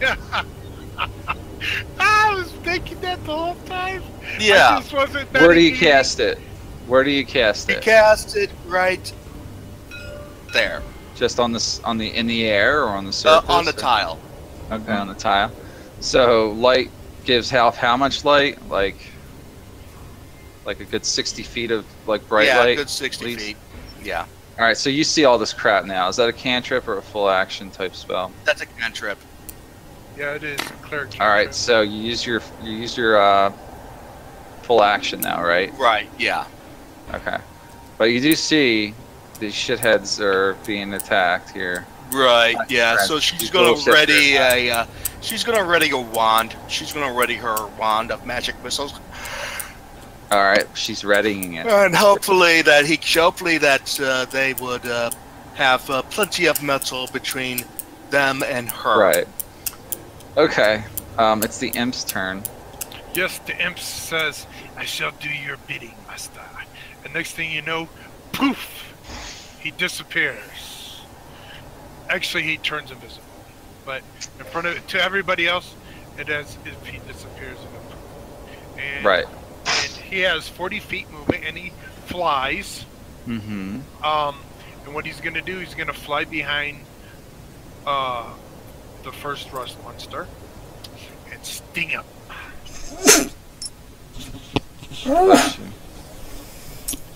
Holy cow. He's gonna fly. And he's flying, so Yeah, yeah. yep. And he's gonna sting the first rust monster, which is, let's see, +5 to hit and 1d4 plus. he has advantage on his attack roll too. Since he's invisible. And just because this thing is stuck and doesn't see it coming. Okay, Yeah. yeah. And he's invisible. It's- He is invisible. Yeah. Yeah. Okay. Okay.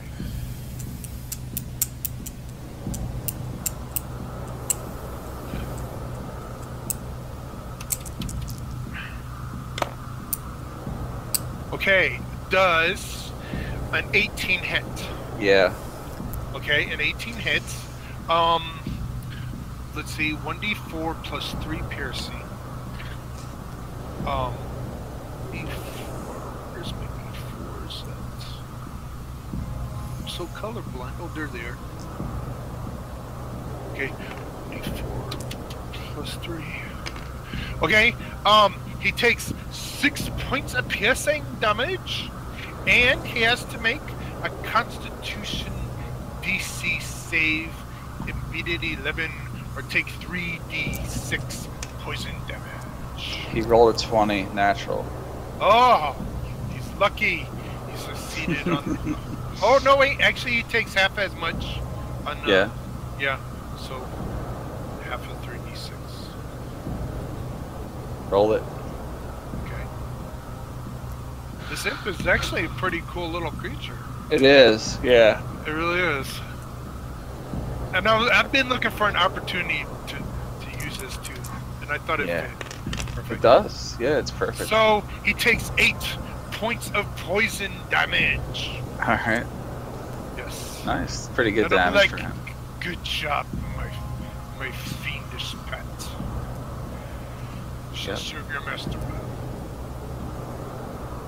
End of his turn. End of his turn. All right. Monster 3, I think, is underneath Rex. Yeah, I believe so. He's make a athletics check, David. All right. It's 4 plus.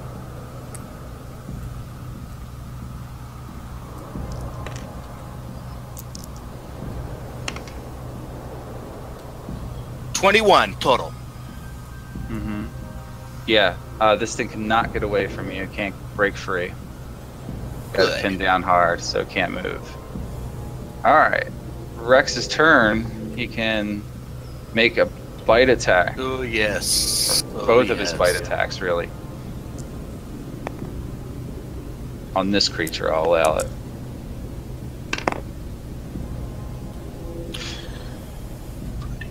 $23 to attack. That hits him.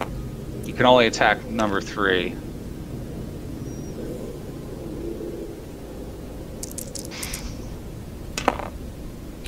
For 6 points.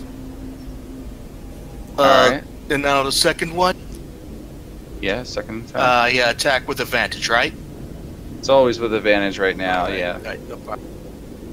Especially since you got him pinned. 9. 9 damage, right? That's No, 9 for a that's the 9 attack 9. roll? Yeah. That's gonna miss And him. That's gonna miss. No problem. Alright. Malik, go ahead. You can see a lot more now. Yeah, Malik gives up on trying to light the torch, seeing this beast in front of him. He just starts swinging his flail at it. Okay. Attack it. Alright, I need to move my dice over there. Alright, so his branding smite is gone, so no extra damage there.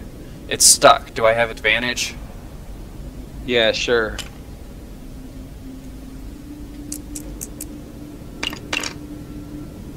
Alright, well that is a 18, oh, well 20 something that hits, right? That's gonna hit. Mm-hmm. And he does 9 damage of his flail for his first attack. 9 damage, okay. Oh, nat 20. So let's bring in a second die. Do I double the damage or do I bring in a second die for nat 20? 2 die. Okay. 2 die. Wait, the first attack was how much damage? The first attack was 8 damage. It was a 3 plus 5. And the Alright, second go ahead with it. Mm-hmm. and the second attack is 10 damage. Yeah, you crush this thing to death. It just kind of dies. Yay. Alright. And that is Malik's turn. Okay. Good. Let's see who else. Arcanius? Yes. I was just looking up something. Can't find a spell for conjuring demons, but I know it lasts 1 hour. Most conjure spells do. At let's see. The Rust Monster 4, or the creature number 4. It's dead. Julian. Oh, it's dead. Number 2 is alive. Yeah. Number 2 is on top of it. Oh, number 2 is on top of it. Okay. Yeah, 4 is dead. Sorry, I needed 4 to... is dead. Sorry, didn't know. So, do I have line of sight on 3? 3 is... You can't get line of sight without hitting Rex. Okay, without hitting Rex, okay. Because he's on top. He's like completely on top of it. Alright, so Holding it down. 5 and 2? Mm-hmm. Okay, let's see, 2 was on top of it. So I shoot forth 2 crackling beams of energy at number 2. Go ahead. Pew! Pew! Pew! Pew! Okay, first one is a natural 20. Good. Roll the damage. An extra die. Extra die? Yeah, like double your dice. Yeah, double my dice, so that would be okay.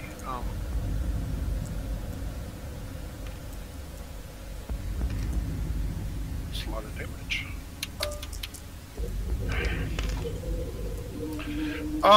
23 plus 5 is 28. 28 points of damage. 28. Yes. Oh no, wait, I screwed up, Mike. I totally screwed up. I'm not supposed to add my d6s because I'm not hexing. So it's 12 points of damage. No, 12 plus 5. That's 15? Okay. 12 plus 5. What is that? 17 or 12 plus 5? What's 12 plus 5? 17? 12 plus 5 is 17. Okay, that's Yeah. 17 points of damage. Okay, and then my second Eldritch Blast would hit with a 19. 17 damage to the first one, though, right? Yep. Yeah, the second attack hits. Go ahead. Okay, and the second one would be 7 points of damage. 7. Okay. Yes. It does not die. Oh, it does not die. Okay. That's the end of my turn. All right. Julian. Alright, yeah. I'll keep battering number 2 then. All right.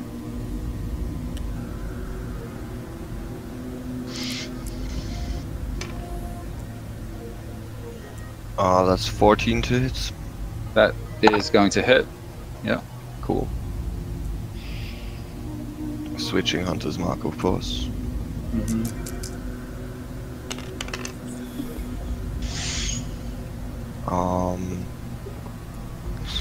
17.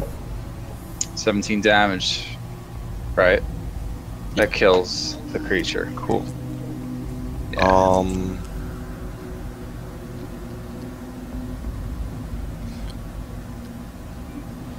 Can I get to an angle where I can attack the one underneath Rex? Yeah, I think if you step around, you can get to him.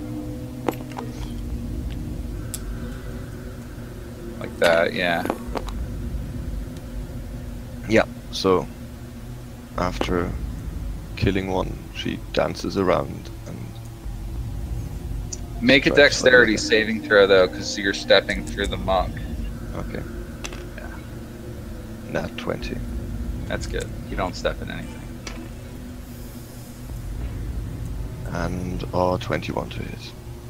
Hits. It's been wounded already, right? Yeah.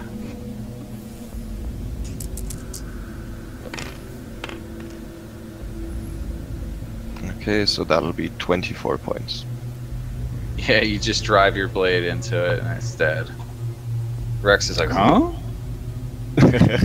Still trying to shred at it, but My okay. new toy stopped wiggling. Mm-hmm. That's turning. Alright. Fifth Rust monster comes up to you again, Julian. And make a dex save. Okay.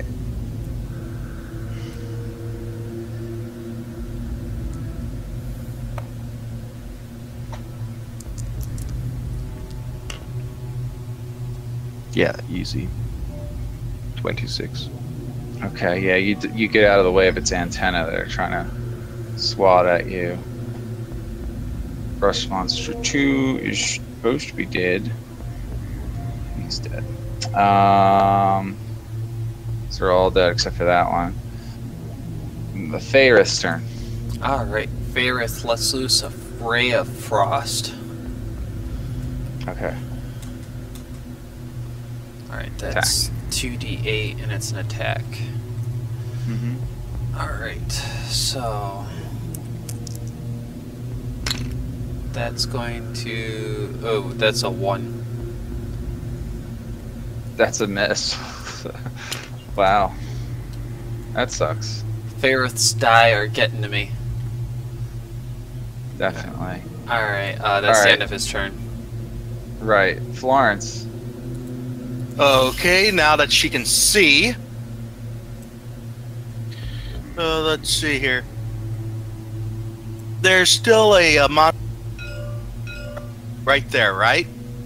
No, that's well, there's a monster right there. You don't know what the fuck it is. All right. It came out of thin air. Came out of thin air. Yep. I don't know what it is, but probably is not. Oh yeah, it's already defeated. Number 5 is healthy. Rust number 5.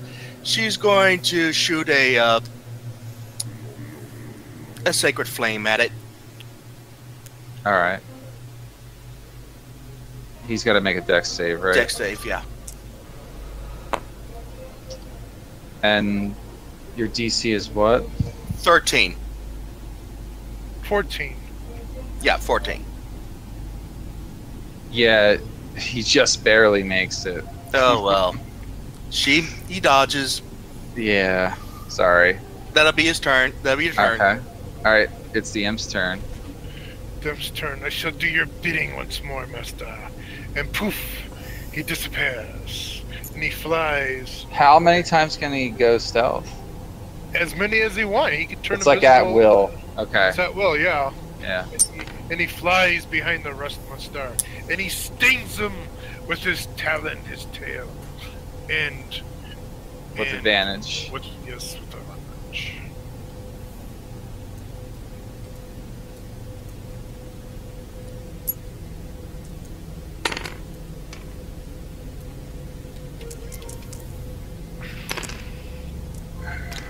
Shit. That would be 16. Does a 16 hit? Yep. Okay.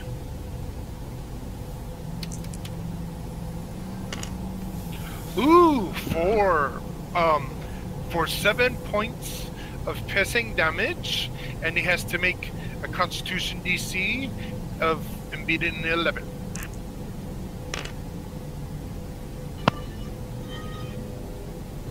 He failed.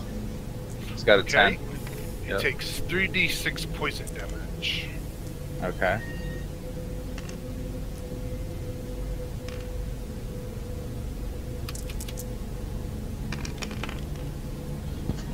Seven points of poisoning damage. Okay. That's Like- low for a 3d6 roll. Fairly low, anyway. I know. I rolled 1, 2, and A 4. a 4. 4. Yeah. Yeah. It's okay. That's all right. Hey, it's fun. He's a challenge rating 1 devil, so he's Yeah. doing good for his challenge rating. He's doing my bidding. Alright, that's it's the end of Rex's his turn. Rex gets to go next. David. Okay. He'll probably charge over at number 5 and attack twice. Got it.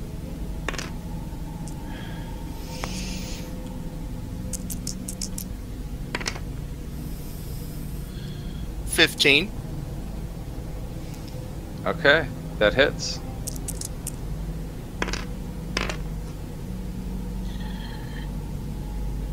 For 9 points. Alright. Still up. Crunches some shell. Yep. Mm-hmm.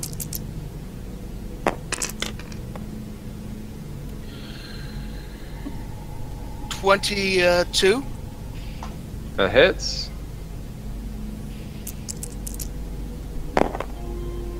for 8 points.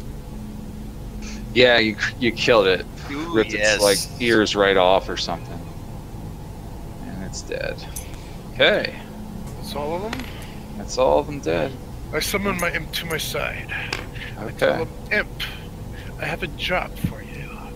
Turn invisible and go into the next room and tell me if you see any creatures there. Give me one Do my moment. I'm just bidding and be fast at it. putting that dungeon track back in. Okay.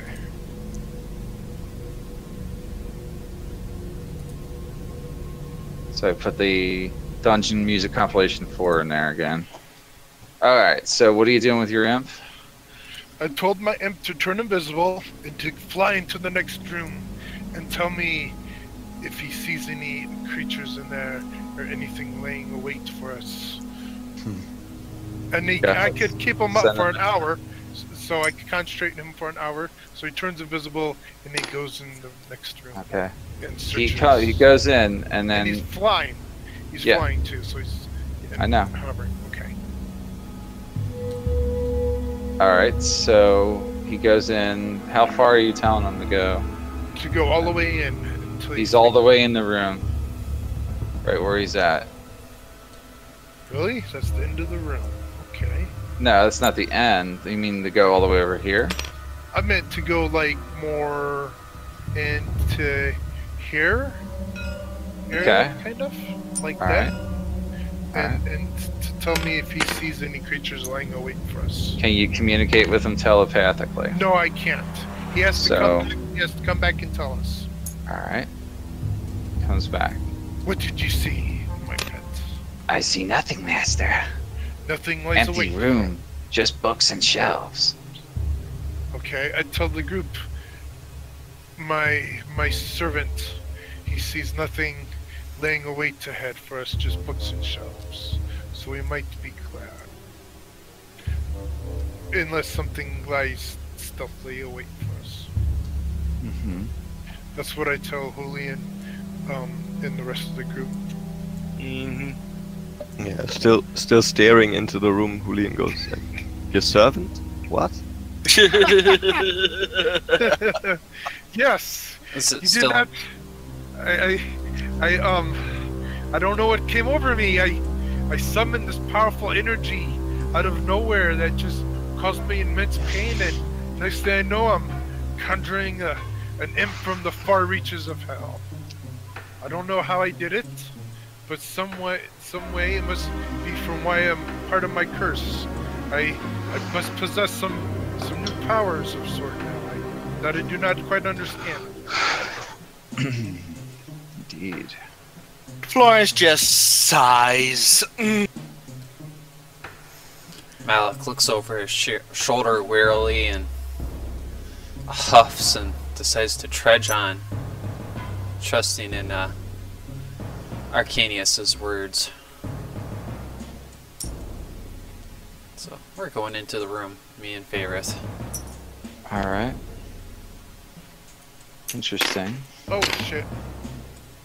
So there you go. You see this large, well, not large, but it's basically a library of sorts in here. Books are all over the room. Some on the floor, they're on the shelves toppled over. Some of them look rather old. Ooh, Florence just plain looks over there, and she looks like she's in heaven. Yeah. She goes around and looks around, searches, looks to see what types of books are there. Well, where are you standing?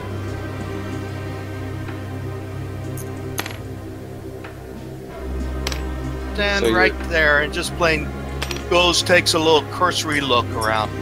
There's many Elvish books in here. They're all Elvish. seem to be written in Elven. You pick one up and it's all written in Elven. Fortunately, Florence can read Elven. Okay.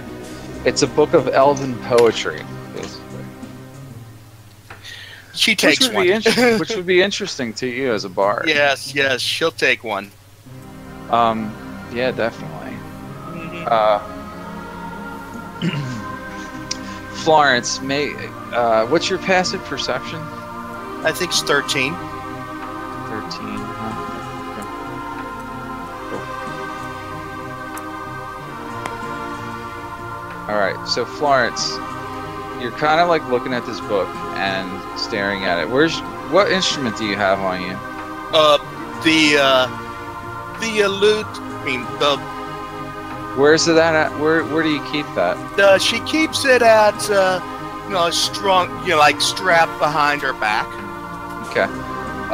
So you're looking at this book and then suddenly you hear something like it's the strings in the lute, and you can feel that like someone's maybe on your back or something. Like there's some tugging on your back. She reaches for the lute. Okay. You try to pull it away, and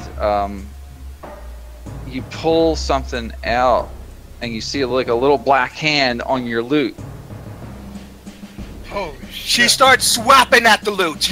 No, not the lute, the black hand. Okay, and Let then you go, hear. let go, let go, let go, let go, let go. What languages do you speak again?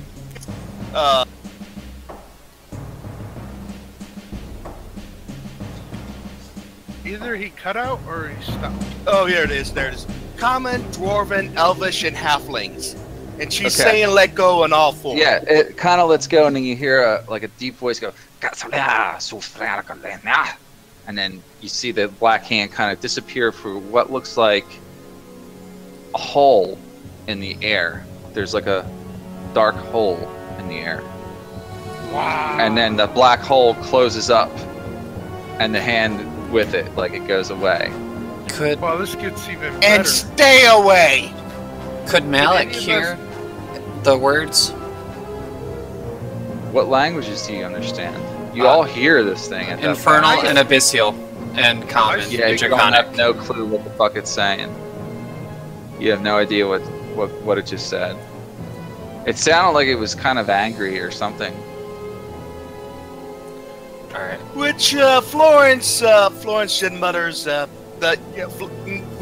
Florence is equally anger over at someone trying to grab her harp. All right. Malik's gonna shut these doors behind us. All right.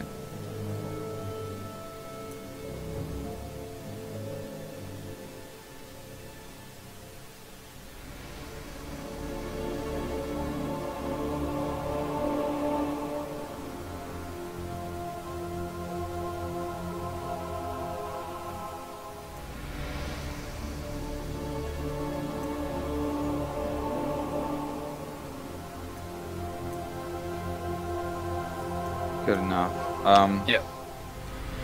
So, now what are you guys doing? Well, I wonder what type of strange creature that was. Never seen anything of the sort.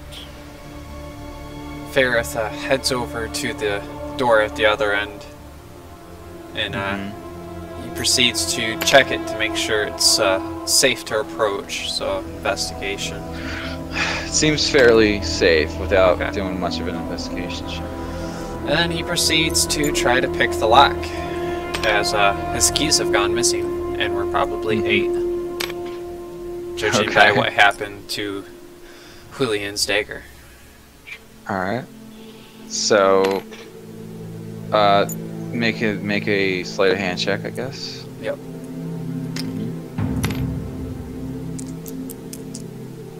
What languages does Arcania speak? Infernal and Abyssal and Common. What about Faerith? Did we already ask that? Ferrith speaks. I gotta scroll back down. Abyssal, Infernal, Goblin, Drow, Draconic, Common, Elven. Which Drow and Elven are the same in 5e. Yeah. And Julian, did I ask you that question? No, but I guess not. The only things that haven't already. Well, I've Common, Elven, Dwarven, Sylvan, and Orcish.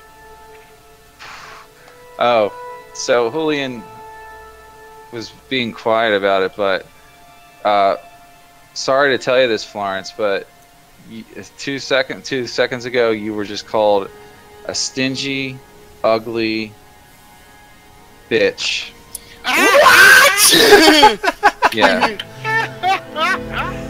Florence starts cussing at top lung at whoever called her that.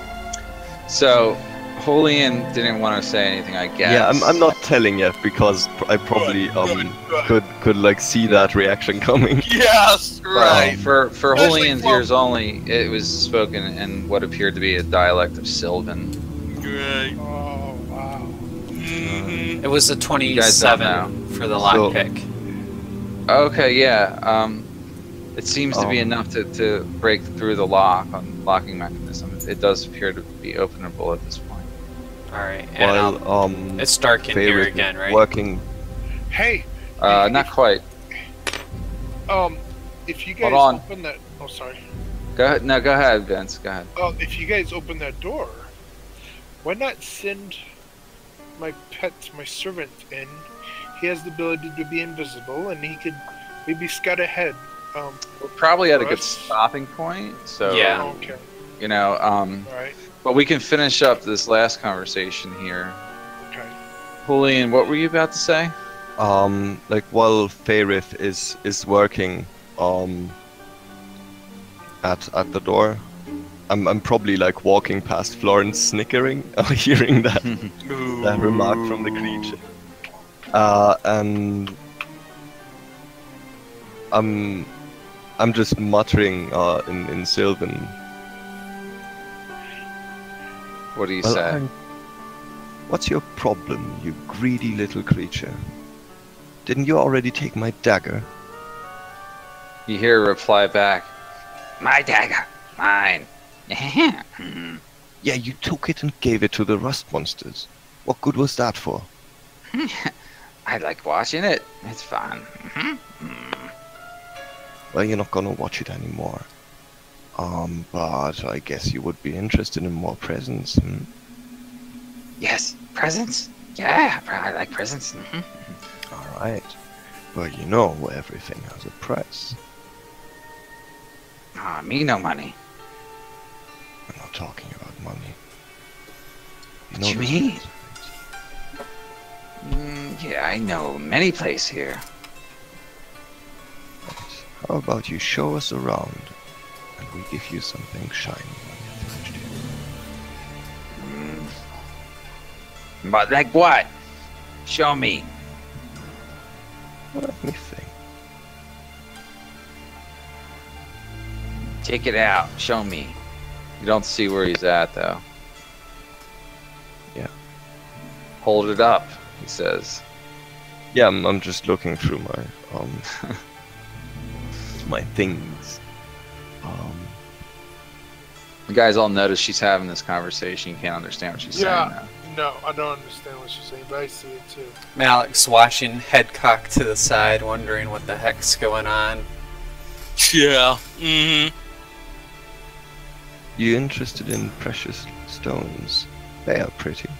Maybe. Show me what look like. Alright. Let's see here. I've got a lapis lazuli and a turquoise here. Mm-hmm. Is hold he them interested up? in the? Well, you got to show it to him and see if he's interested. Yeah, I get them out of my backpack. But I do still hold them. Okay. So you hold them, and what kind of a way do you hold them? I'm basically like catching it in between my fingers, so I can like make a fist above it. If it tries Okay. to grab it. Okay. He's like, shiny. I like Shiny. that. So, how about we make a little deal, you and me? One now, the other when we're finished. And you will lead us through this place and tell us what you know. You don't want to go. This is bad.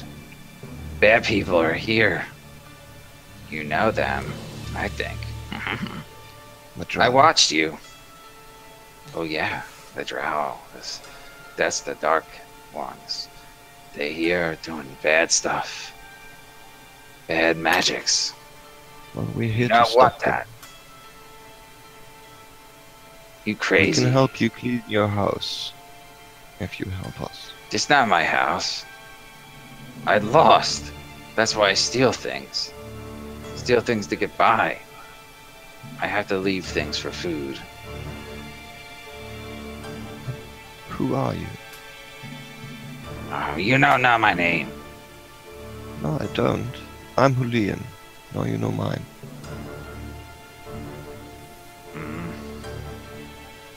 I not tell you. I don't know if I like to.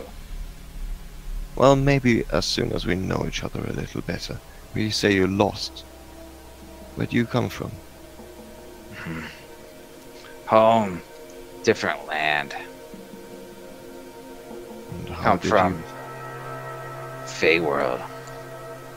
Oh, But I lost here long ago. Never go home again. Cannot find way home. well, maybe we can help you. At Doubtful. least find a way out You of fell this for my place. trap, which means you're not very clever. Not very clever, but we have our ways. And you are still stuck here. That doesn't speak for intelligence. Not my fault. Yeah, that's what they always say. And then they're pregnant.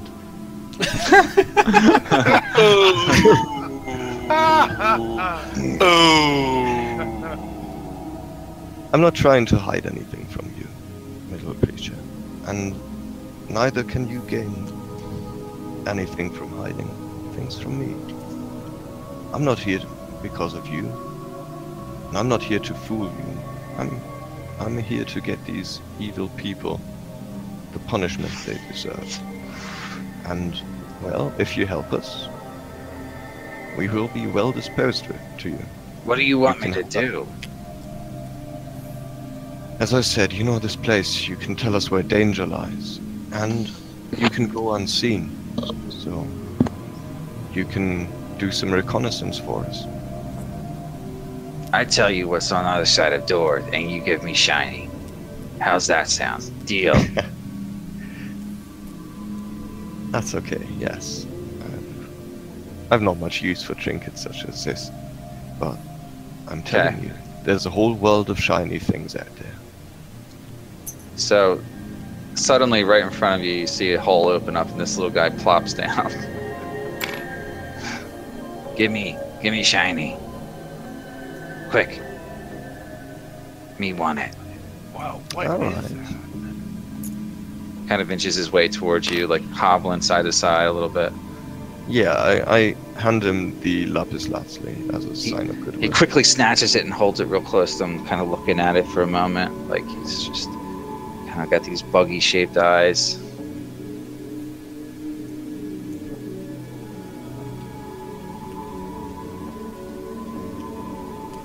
Very shiny, and he's covering every time he touches it, like this oily substance kind of like coats over top of it. It's like, and then he kind of puts it down his throat. Swallows it. Yeah. Oh, so you're the one stinking up the whole place. Not stink. Not stink at all. What do you mean?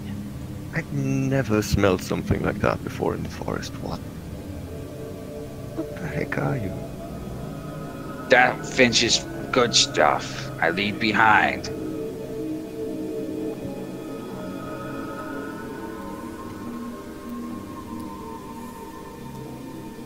You took something else from us. Did you eat the keys? Gave him to the pets. Well, that was not very funny.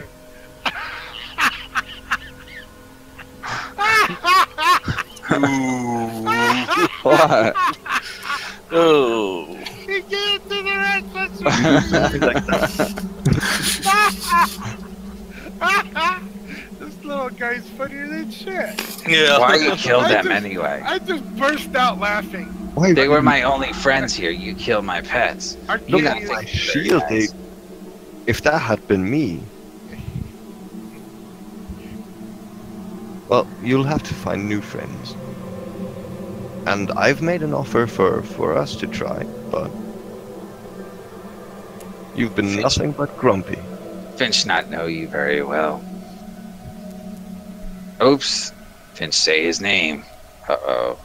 Oops. You want to be friends with us, even if you don't know it yet. Give it some thought, but for a start, what's behind that door? Me go though. Kind of disappeared. Mm. Julian Not just shakes his good. head. Yeah, he's like kind of looking around. If you can hear what's going on, actually, Julian, you hear that there are Drow in the other room chanting some type of crazy ass stuff. Probably a ritual of some type as well. It's been going on for quite some time. You've kind of noticed it out in the distance as you've been talking to Mr. Finch here.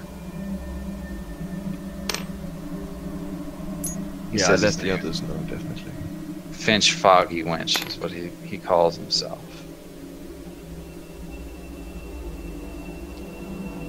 Well, Finch, how many are there? You not tell me to count. He disappears again. 2 plus 2, 3. This not good. Finch not good at this.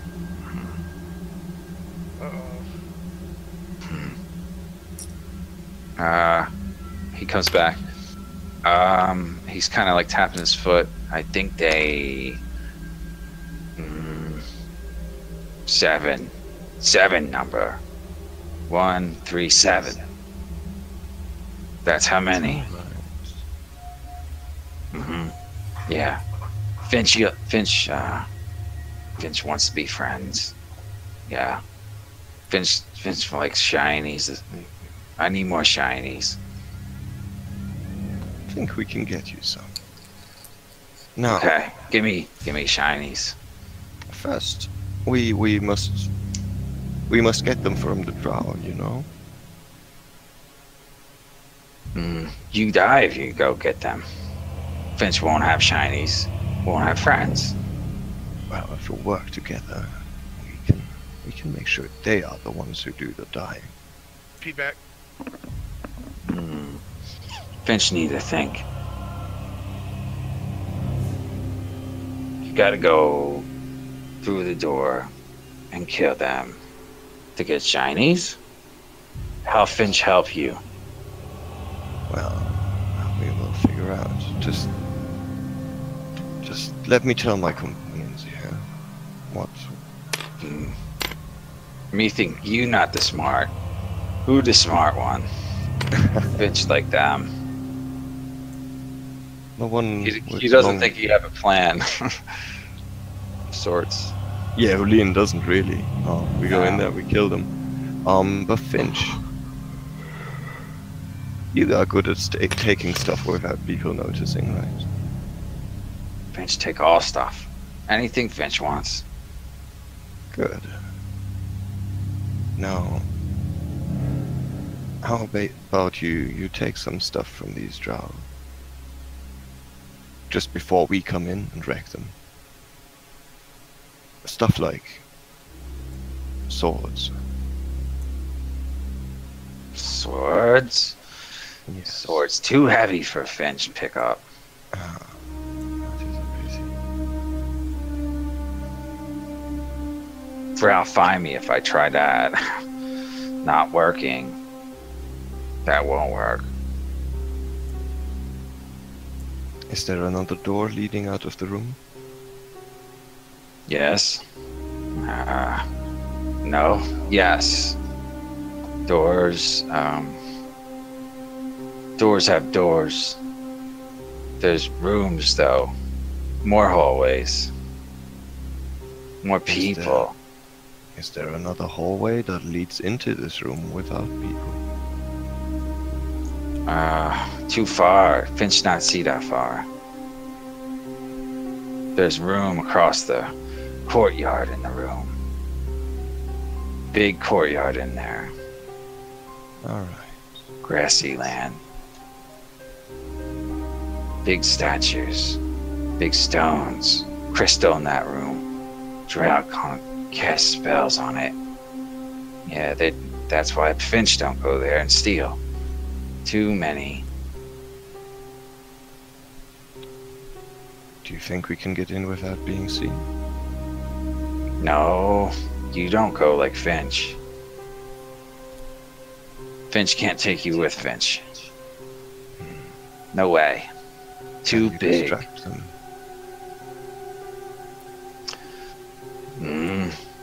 Me not know. What you mean? Make a bit of a racket. Make something important fall down. So, Finch is kind of like thinking about it. But we should probably end here Yeah, all right. Yeah. No and problem. pick up the conversation next week. Start with a conversation and, go from that point. Did you have fun?